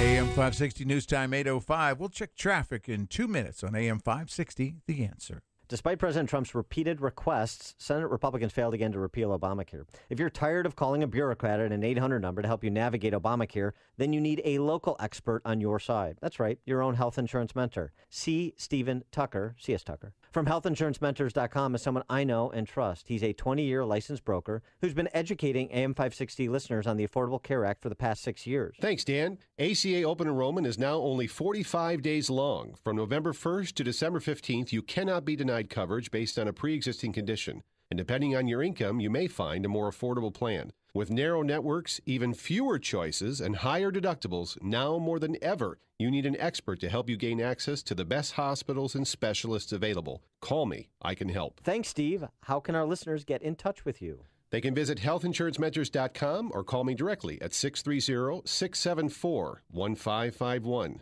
That's 630-674-1551. The IRS doesn't mess around. They can take your paycheck and bank accounts too, even threaten your home or business. If you owe back taxes, call Optima Tax Relief. Optima has access to a special IRS program called the Fresh Start Initiative, and their clients that qualify are saving thousands, even tens of thousands. Optima is A-rated with the Better Business Bureau. Don't delay. Call now for your free consultation. Call 800-364-9188. 800-364-9188. Optima Tax Relief. This is a court-ordered notice. Current and former Honda and Nissan owners or lessees can receive payments and other benefits from a legal settlement related to allegedly defective Takata airbags in their vehicles. To see if your vehicle is included and to file a claim, go to autoairbagsettlement.com or call 1-888-735-5596. That's autoairbagsettlement.com or 1-888-735-5596. I'm Jay Farner from Quicken Loans. Choosing the right mortgage lender involves much more than just a rate. Quicken Loans has earned 11 J.D. Power Awards for client satisfaction. And we invented Rocket Mortgage, a simpler, hassle-free way to get a mortgage completely online. No one else has anything like it. So choose Quicken Loans, America's #1 online lender. Call Quicken Loans today at 800-QUICKEN or go to rocketmortgage.com. That's 800-QUICKEN. Equal housing lender, NMLS number 3030. Home isn't just a place, it's a feeling that you're safe to enjoy the things that matter most. ADT lets you take that feeling with you, whether you're at home, your business, or online. We help keep you safe with security systems, home automation, alarms, and surveillance, so you can feel at home wherever you are. Go to ADT.com to get that feeling for less than $1 a day. ADT, home, safe home. At 8:09 from the Alarm Detection Systems Traffic Center, here's Jim Talamonte. David, the outbound Ryan's jammed from the Skyway to 95th, crash blocking 2 center lanes. Got 5 cars and a school bus involved. Inbound 35 minutes, 95th to downtown. I-57, Bishop Ford, both 35 minutes from I-80 to the merge. There's Lakeshore Drive. Northbound, it's heavy as usual from the Stevenson to Balbo, then jammed Fullerton to Irving Park with a crash in the 2 right lanes. And southbound at Stop and Go Bryn Mawr to Irving Park. Eden's 23 minutes, Lake Cook to Montrose outbound 32. Kennedy 58 minutes, O'Hare to downtown outbound 51. The Eisenhower an hour and 20 minutes from 390 to the Circle, an hour from Manheim. It's 48 minutes outbound to 390. Stevenson an hour and 13 minutes, 355 to the Drive outbound 41 minutes. On the Tri-State, southbound slow 132 to 176. And Balmoral to the O'Hare Oasis. Northbound 115th to 31st. Roosevelt much of the way to the Toohey Toll. Veterans Memorial delay. I-55 to Maple, the Army Trail toll to 290. Northbound 53, jammed Algonquin to Kirchhoff crash. Traffic answers when you need them most. Jim Talamonte, AM 560, The Answer. More of Chicago's Morning Answer next, but now the forecast with the meteorologist Kevin Snyder. Today, chilly with intervals of clouds and sun, high 46. Tonight, clear and cold, low 28. Full day of sunshine tomorrow, but chilly, high 47. I'm Kevin Snyder on AM 560, The Answer. It's 44 at the lakefront in Midway, 38 degrees at O'Hare. Next news, 8:30. Get continuous coverage of the latest news, traffic, and weather at 560theanswer.com. Chicago's Morning Answer continues now on AM 560, The Answer. This hourly segment is sponsored by Financial Planning with Jack Taboda, your 401k specialist. Heard Saturday mornings at 7 right here on AM 560, The Answer. This is Chicago's Morning Answer with Dan Proft and Amy Jacobson on AM 560, The Answer.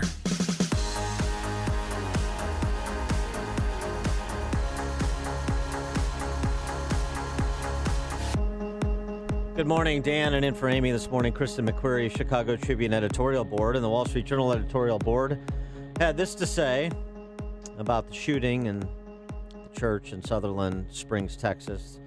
Left 26 dead, 20 injured. One family, the Holcomb family, losing 8 family members, including the mother, 3 of her children, her unborn child. She was survived by a husband and her other children. 8 family members lost in that church. We saw this in Virginia when Capitol Hill police saved the lives of many members of Congress. Security officers in Garland, Texas prevented mass casualties by killing 2 jihadists in 2015 trying to shoot up a contest featuring cartoons of Muhammad. No one wants crowds of vigilantes looking for someone to shoot, but we're sure glad Stephen Williford had a rifle and knew how to use it.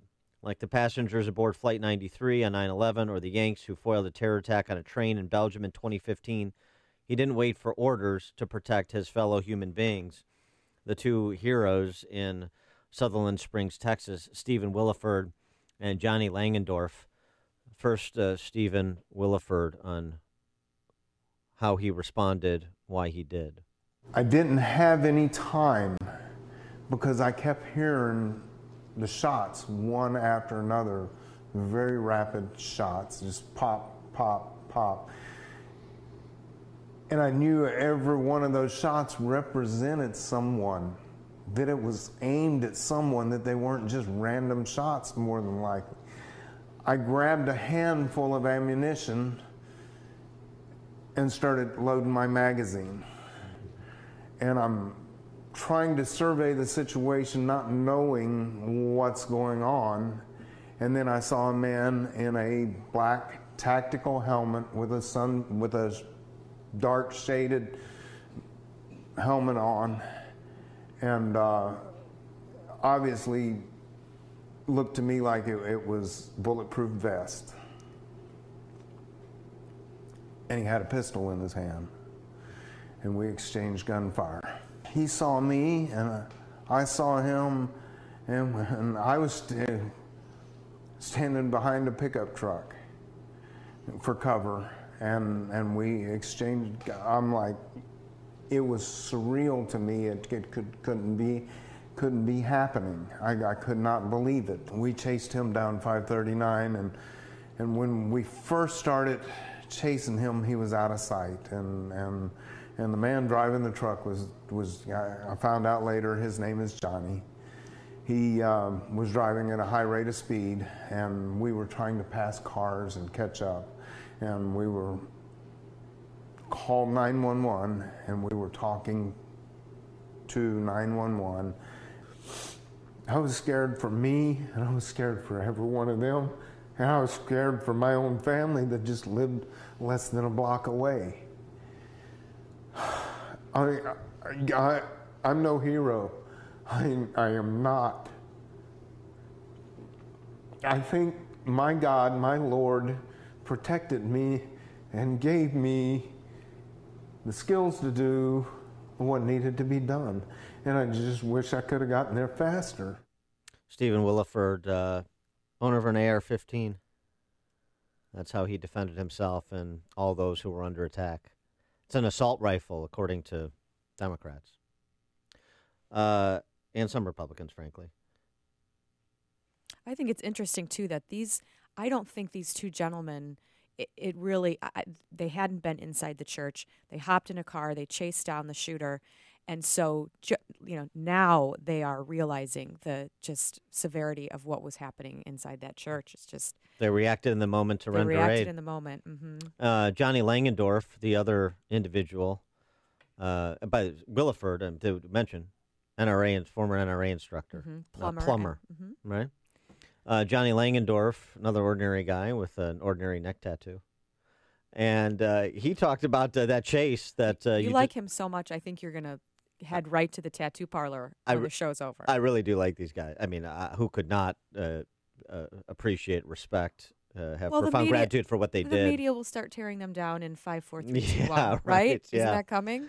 Probably. But in the meantime, it's it's fun to just get kind of the genuine feel of what was happening and what they did. And I beg to differ with Stephen Williford about his heroism. Johnny Langendorf explaining the chase. So Williford shot the shooter in the leg and the torso, the side of his bulletproof vest, and that's ultimately what disabled him down the road before the shooter took his own life. Langendorf describing the chase. You said the chase was 12 to 15 minutes long, going 95 down these country roads. What was going through your head as this was going on? Not a lot. I like to drive, and so if I can get away with driving fast, well, I had to catch the guy.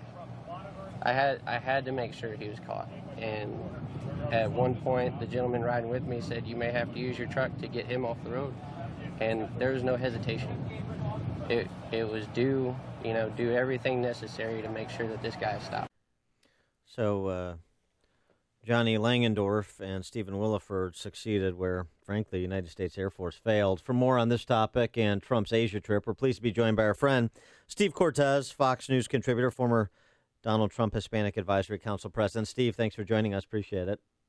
Good morning, Dan and Kristen. Thanks for having me. So the president has said that the actions of these two and the essentially save possibly hundreds of lives and more stringent gun laws as are being advocated for by Dem senators like Warren and Murphy and Schumer could have cost hundreds of more lives. Right. No, listen, this is such a human tragedy that you hate to go right into policy, but, to some degree we have to, or at least the media certainly is going to drag us there whether we want to or not. And in terms of policy, we know two things. We know that a criminal, a monster, broke the law to get guns. He had no right to weapons for several reasons, because of his conviction for fracturing his stepson's skull, an infant skull. I don't know how he got only a year in prison for that, multiple years, and he'd still be in prison. So, I know it's hindsight, but boy, was that a mistake, that light of a sentence for that serious a crime. That disqualified him. On top of that, taking psychiatric drugs disqualified him. So he had no business. He was already gun controlled. We know that. And then the second factor, which the president mentioned, is had these law-abiding men been gun-controlled, who knows what kind of further carnage could have been inflicted by this maniac. And so thank goodness that good guys with guns and a good guy with a truck, regular Americans, everyday heroes, and of course, I guess real heroes don't tell you they're heroes, so I'm not surprised that he doesn't say that Stephen didn't, but of course he's a hero. They both are, and certainly saved lives. And I'm so glad that we had an NRA instructor, a member of America's largest and oldest civil rights organization, the NRA, who was there, ready, trained, and willing to risk his life to save the lives of people he may not even know.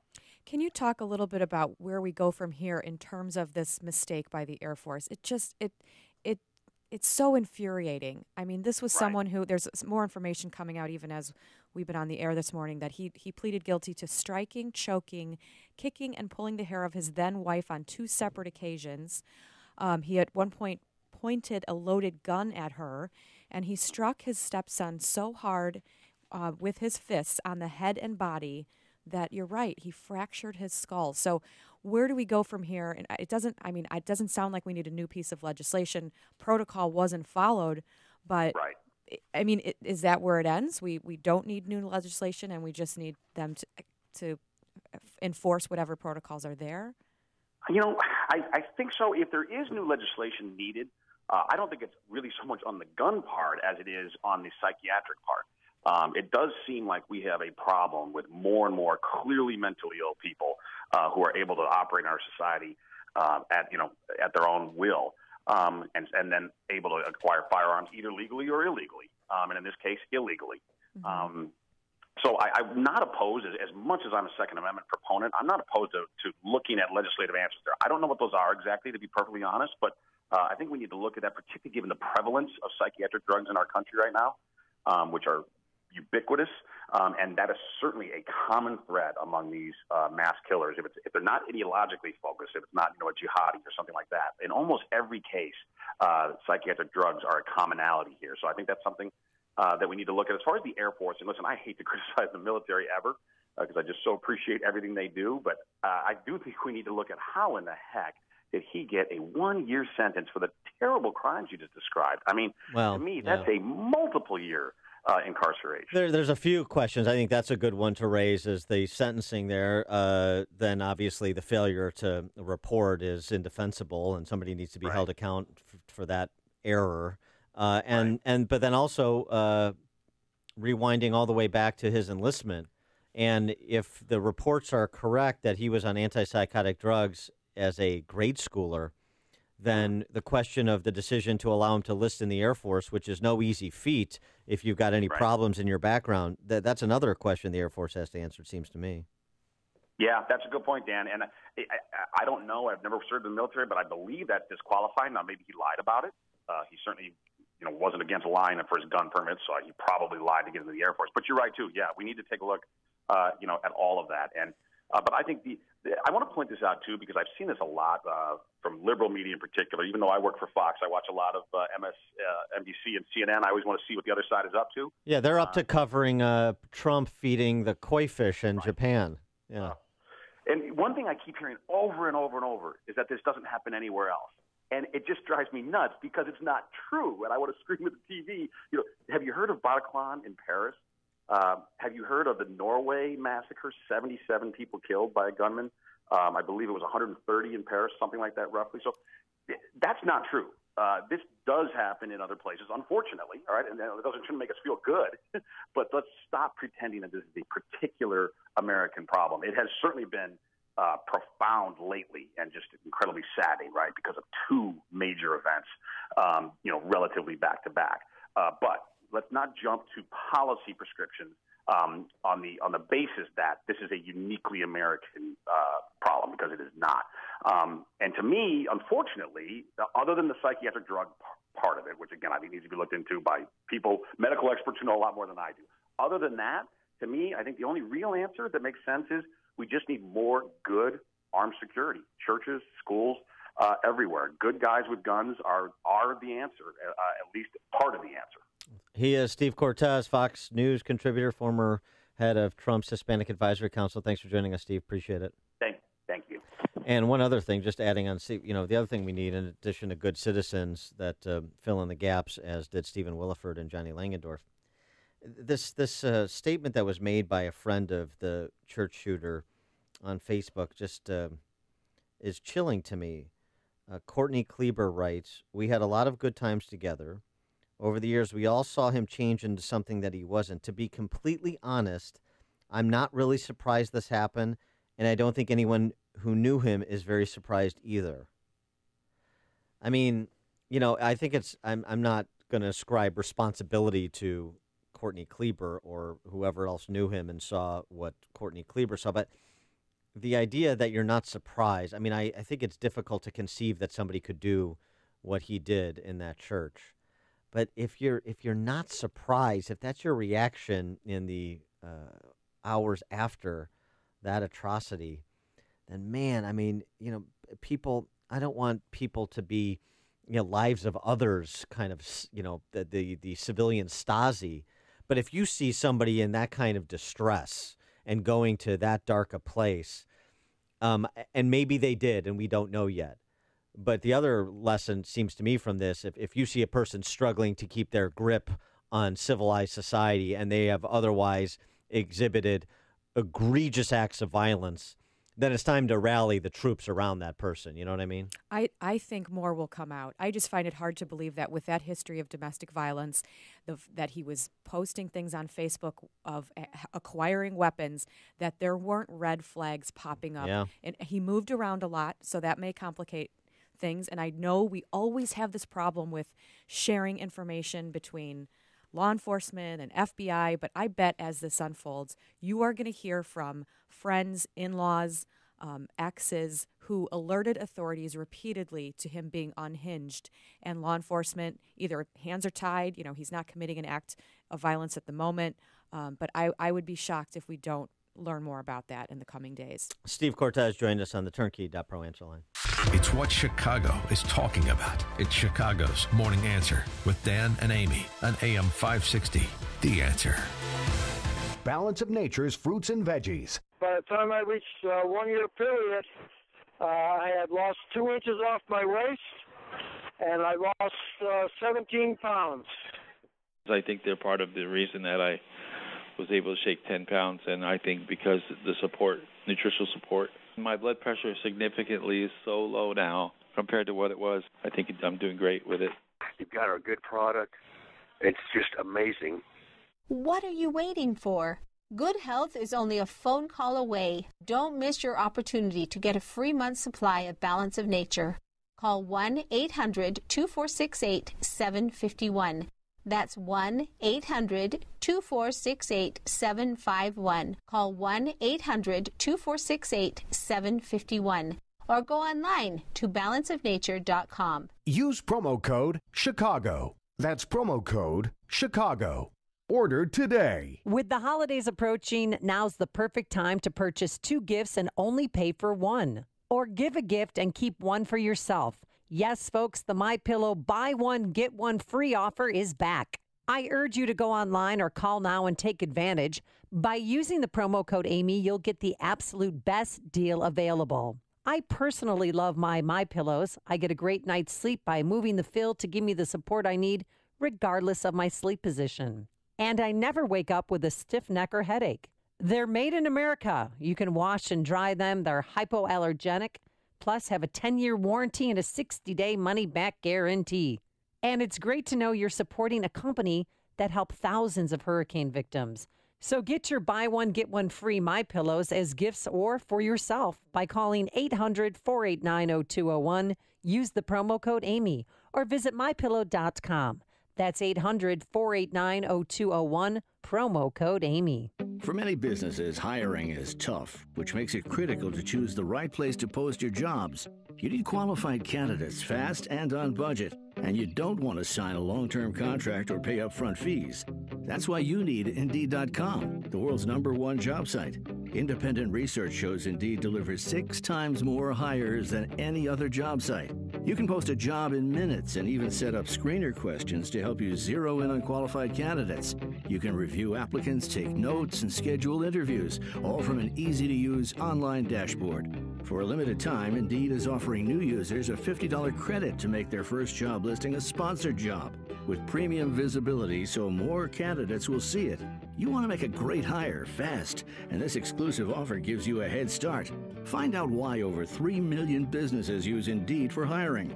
To redeem this offer, go to Indeed.com/radio. That's Indeed.com/radio. Terms, conditions, and quality standards apply. Hey, you've heard how Automated Systems excels at assisting companies with systems integration and FDA compliance, but they're also a staffing leader. They supply handpicked elite leadership, subject matter experts, and proven technical professionals in engineering, quality control, and FDA compliance to support the life sciences field in executing mission-critical projects. ASI provides highly specialized pros to deliver projects on time and budget. Don't pay a lot more to a big consulting firm, and don't trust the big temp agencies to supply the talent you need. Call Laz, my friend Laz at Automated Systems, when failure isn't an option. ASI is retained by all of Chicagoland's Fortune 500 life sciences companies, from big pharma to startups, and excel through a culture of excellence in execution. For a staffing, compliance, or automation evaluation, call Laz now at Automated Systems at 844-HIRE-ASI or visit AutomatedSYS.com. That's 844-HIRE-ASI or AutomatedSYS.com. Savings based on 2-year protection plan compared to T-Mobile Premium Device Protection as of July 12, 2017. SquareTrade does not cover lost or stolen items. Terms and conditions apply. Getting a new phone? Get this. Every 2 seconds, one of us accidentally breaks our phone. So, protecting your phone is a smart idea. But phone insurance through your wireless carrier can cost as much as $15 every month. Switch to SquareTrade phone protection instead, for half the cost of insurance through your wireless carrier. And you could save $200 or more. It's like protecting 2 phones for the price of 1. SquareTrade covers accidents like drops and spills with easy same-day repair options. Part of the Allstate family, we're trusted by over 30 million customers with an A+ rating from the Better Business Bureau. And switching to SquareTrade is easy. How else can you save $200 in 10 minutes? So don't wait. Switch today. Switch to SquareTrade now and you can save over $200. Visit SquareTrade.com. That's SquareTrade.com. AM 560, The Answer. Dan and Krista McQuarrie in for Amy this morning, and coming up, with apologies to Rand Paul, our Campus Beat segment, and because that's the state of affairs on college campuses. Intellectual freedom taking a beating at Boise State with a trans witch hunt in the making, and we'll discuss that at 8:38 after we check the headlines with Dave Stewart. Thanks, Dan. Thanks, Kristen. Good morning. It's 36 degrees at 8:31 at AM 560. The Answer. Partly sunny and chilly. We'll see a high of 46. Investigators believe a South Texas church was purposely targeted by a gunman who was angry at his mother-in-law. State Public Safety Commander Freeman Martin. There are many ways that he could have taken care of the mother-in-law without coming with 15 loaded magazines and an assault rifle to a church. I think he came here with a purpose and a mission. Devin Kelly killed 26 people inside that First Baptist Church of Sutherland Springs before being shot by a civilian and later killing himself.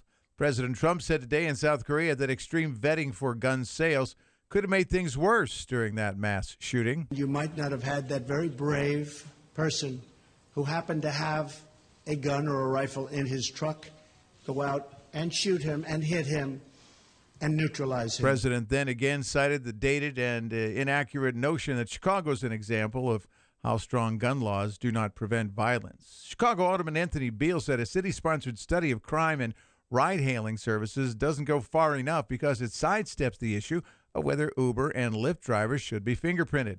Beal was persuaded to hold off on that requirement last year until this study by URC was done.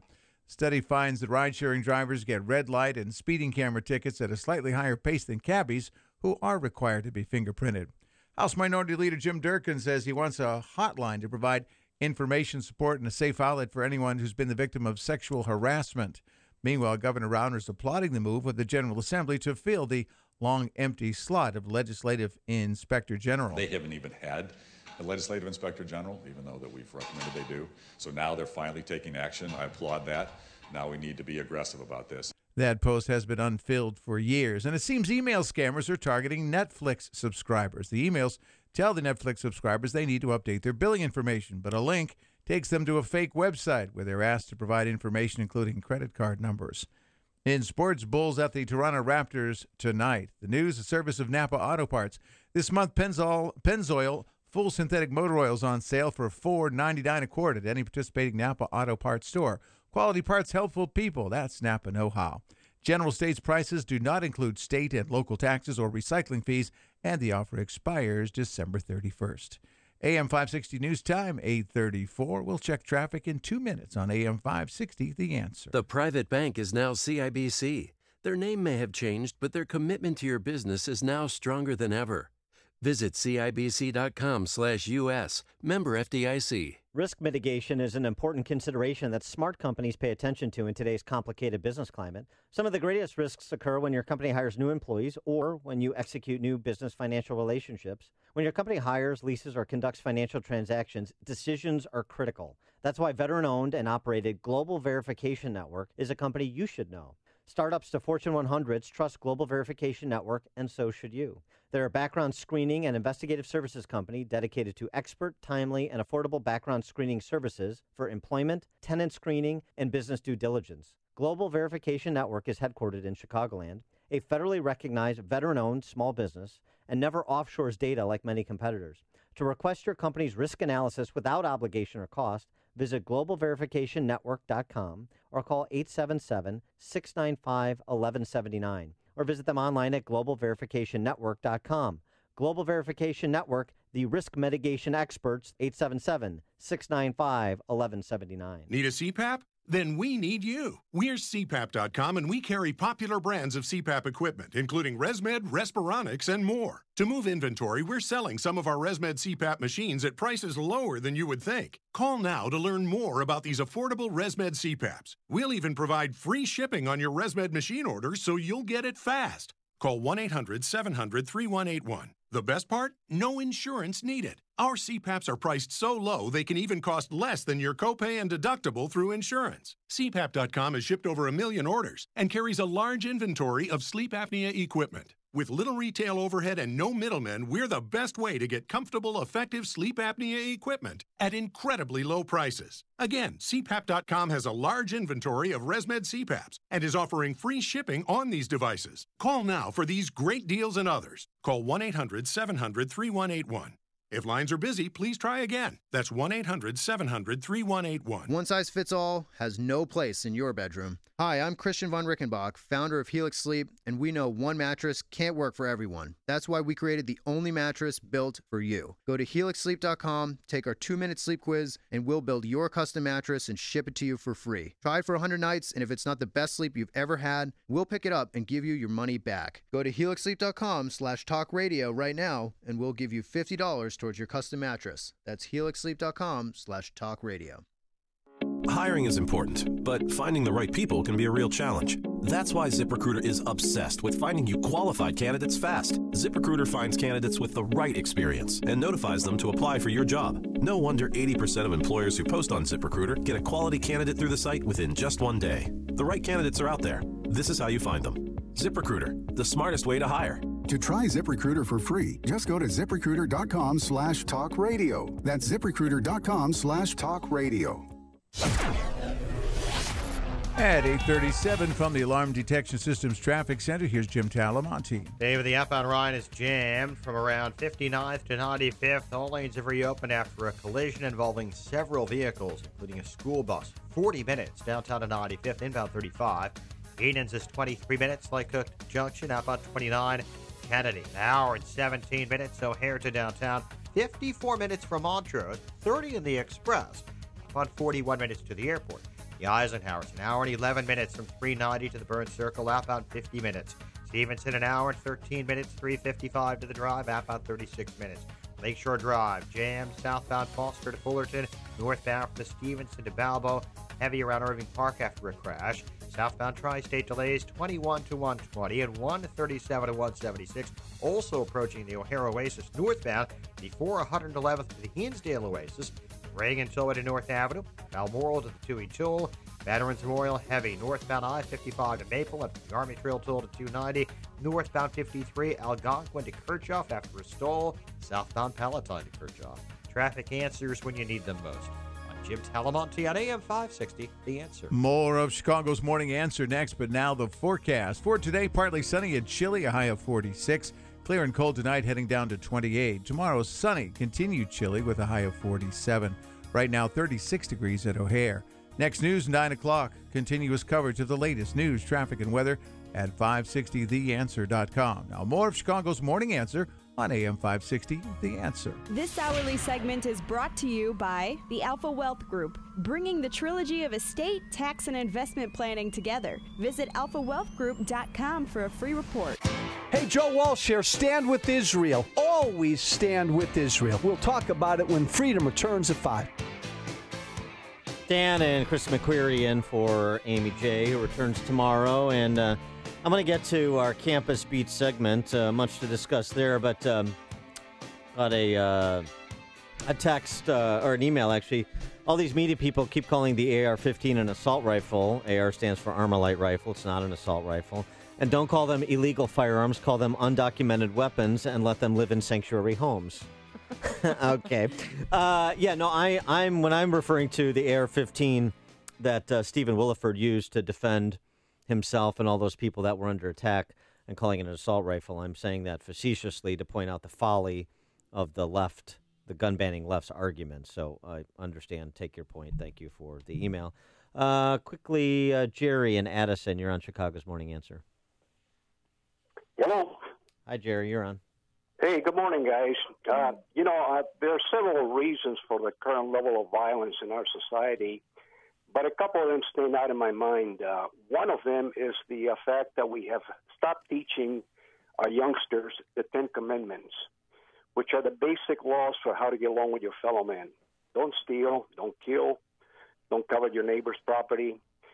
The other one is the level of violence that we see in our entertainment industry and in the games that the young boys are playing. I'm reading right now a book by Leonard Sachs, a fellow that you had on the program a couple of weeks ago. Right, Boys Adrift. Boys Adrift. Yeah, right. And he makes a very compelling case for how these violent video games are in the state of mind in some of these young kids. And this permeates through the culture and the results of what you have. Thanks for the call, Jerry. Appreciate that. We're hearing that a lot, I feel, the past couple of days. Video games and violent movies and... Well, it's always been a part of it. I mean, it's just, I don't think you can kind of localize it, right? Because there's obviously hundreds of millions of people that consume violent movies and consume violent video games that never commit an act of violence. But does it degrade the culture overall, though? That's a separate argument. And there's a case to be made. Steve on the South Side. Morning, Dan. Kristen, I love it when you're on. Thank you. I'm just starting to see a pattern emerge where there are a lot of sick people out there who need help, and there's reporting laws about all this stuff. To me, this is all reminiscent of Fast and Furious. Never let a good crisis go to waste. You've got people who are identified as not having the privilege or the right, I should say, to own firearms, but yet the government, in multiple cases, has failed to do paperwork or report things accurately.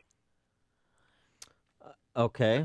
Okay, thanks for the call, Steve. I Appreciate do it. think that sort of circles back to something we talked about yesterday, which is we need to start having more of a conversation about collecting data.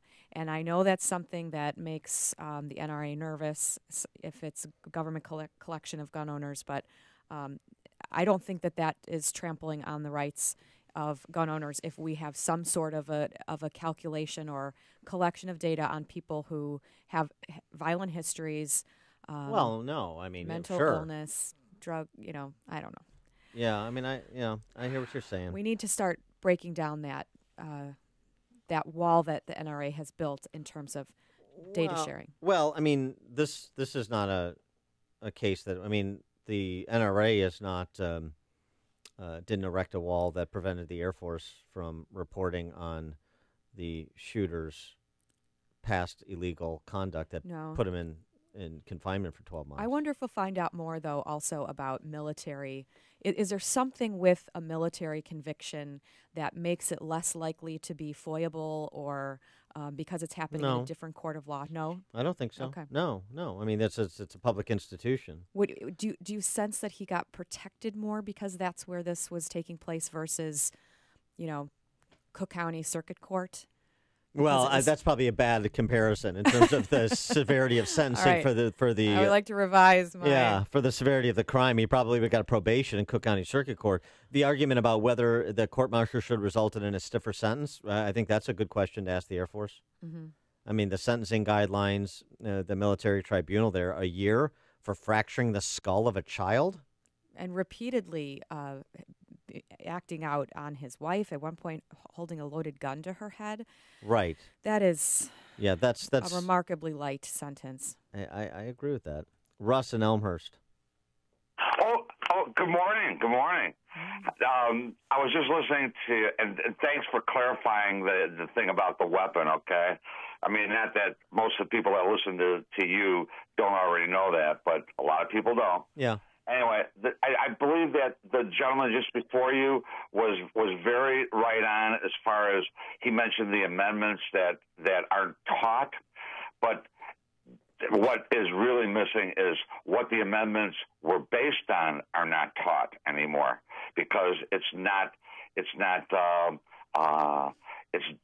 demeaning to people who don't believe in Christianity. Oh, you're talking about the commandments. Yeah, the Ten Commandments.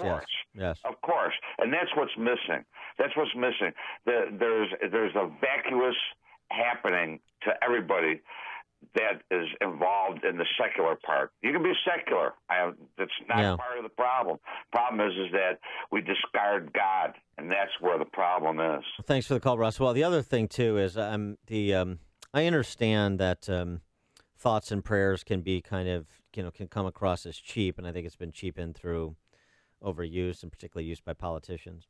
But when I see criticisms of people who are genuinely doing what they can from where they sit, which is to pray for individuals going through difficult times and be witness to that suffering, when I see that being criticized, I tell you, it's problematic, because what it says to me is you have politicians saying, no, you don't put your faith in a higher power, you put your faith in government.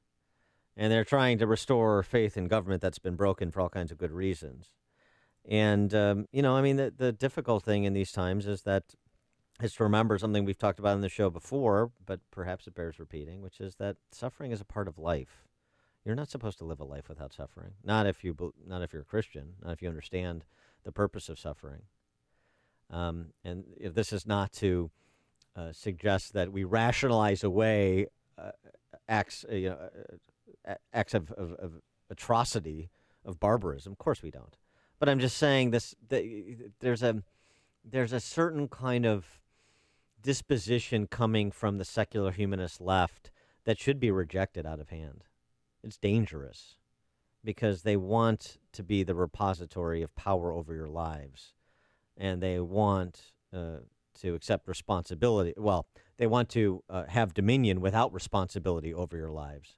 And that's something, even when we're upset and even when we're fearful and we're confused by what's going on, boy, you can't see that authority to other human beings. You just don't want to do that. Mike in Lake Forest, you're on Chicago's Morning Answer. I met you yesterday at the City Club. Good talk. I want to try and not be emotional about this, but my daughter, talking about crazy people, my daughter was stalked by an ex-boyfriend. The state's attorney in Cook County indicted the guy. The state's attorney, they were fantastic. The investigators were fantastic. A 3-week trial. My daughter poured her heart out, 25-year-old kid. She broke up with the boyfriend. He comes back from a foreign country, stalks her, wanted to kill her. The judge, February of 2016, I'm not going to give any names. You can go take a look at the record, acquitted him and said it was just a boyfriend-girlfriend problem. And now my daughter lives in fear. Every day she's got to conceal and carry. So you tell me, we've got judges who don't understand when people are crazy. And this is a judge. I'm not going to give you her name, but she's going to be up for re-election. This is all a public record. All right, thanks for the call, Mike. So here, as with the Air Force, I'm not saying anybody did it intentionally. We have no idea, but you're going to have people in positions of authority that turn out to be incompetent, that turn out to be derelict in their duties, and that imposes real human cost, because these are systems administrated by human beings, which is why there should always be a healthy level of skepticism. No other human being, no human-run institution is beyond reproach, and none should ever be treated that way. Ralph in Rantoul. Yeah, good morning. Yeah, people reject the metaphysical. Evil is real. There is a devil. There's sin. So there's no weapon stated when Cain killed Abel. So, we can all muse about that. But my question more is along the line of the Code of Military Justice. this guy received what we think is a light sentence for hitting a baby hard enough to crack his head, which is a serious thing to do. I wonder if the sentence would have been as light, maybe if he struck a commanding officer in the head and cracked his skull. Yeah, right. Just because he's in the military, he's under military law, so they have to prosecute him for what essentially is a crime against the civilian, not against any command structure or peer or anything like that. But I wonder how do they treat those kinds of crimes differently than they do, I don't know, based upon Bo Bergdahl walking. My faith in justice, be it civilian courts or military courts, is really bruised at this point in time.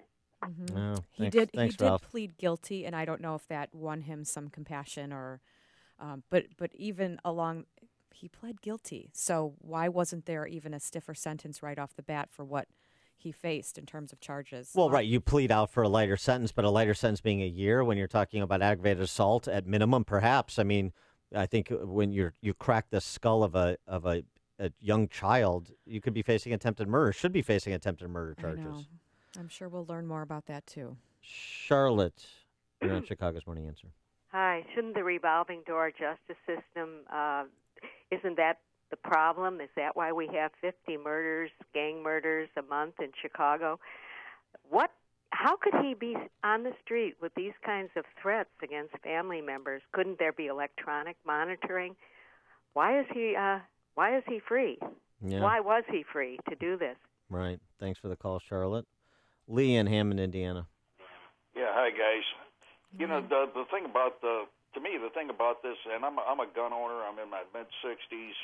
I remember when I was a kid being in gun shops and that kind of thing, and civilians had access to hunting rifles, to maybe an M1A carbine with a short clip on it. But nowadays, these military-style assault weapons with 30-round magazines, I mean, that just increases the carnage by multifold. I can't understand why we can't be practical about this. I'm a big gun rights advocate, Second Amendment advocate, but the civilians really need to be carrying these things around. I hate to say that, but like I say, I remember during the shooting down in Texas in Austin in the mid-'60s, the guy had a high-powered rifle. Right. He didn't have an assault weapon. Can you imagine what the carnage would have been if he did? It would have been another Las Vegas. All right, thanks for the call, Lee. You've made the switch, and it feels so good. You've switched to Chicago's Morning Answer on AM 560. The Answer. Got your head in the IT cloud? How are things in there? Confusing? When your business is considering the location for your precious data, or if you're already using the cloud and can't seem to navigate through, Turnkey IT is ready to clear things up. You need to be ready. It's estimated that by 2020, over 78% of all small businesses will be partially or totally using the cloud. The truth is, it's great for everyone in some way, but in what way for you? Turnkey IT can help your business understand the cloud and help you utilize it safely and securely. And sure, you may already be using Office 365, but there's so much more that the cloud can do. Turnkey IT is eager to educate you on what's best for your business. And don't forget, if you're frustrated by the lack of responsiveness or the high cost of your current IT company, Turnkey can help with that too. Clear up the cloudiness when it comes to the latest technology. Be sure your business is current. Visit turnkey.pro to make contact today. Turnkey.pro. Balance of Nature's fruits and veggies. I have a $1,200 knee brace because I have bone on bone in my left knee, and I have a torn cartilage in my right knee. And since I've been taking Balance of Nature, I don't wear my brace, and I can walk without pain. It's I have these copper things I used to put on my knees. I don't use those either. I don't use anything. I think it's just wonderful. What are you waiting for? Good health is only a phone call away. Don't miss your opportunity to get a free month's supply of Balance of Nature. Call 1-800-2468-751. That's 1-800-2468-751. Call 1-800-2468-751. Or go online to balanceofnature.com. Use promo code Chicago. That's promo code Chicago.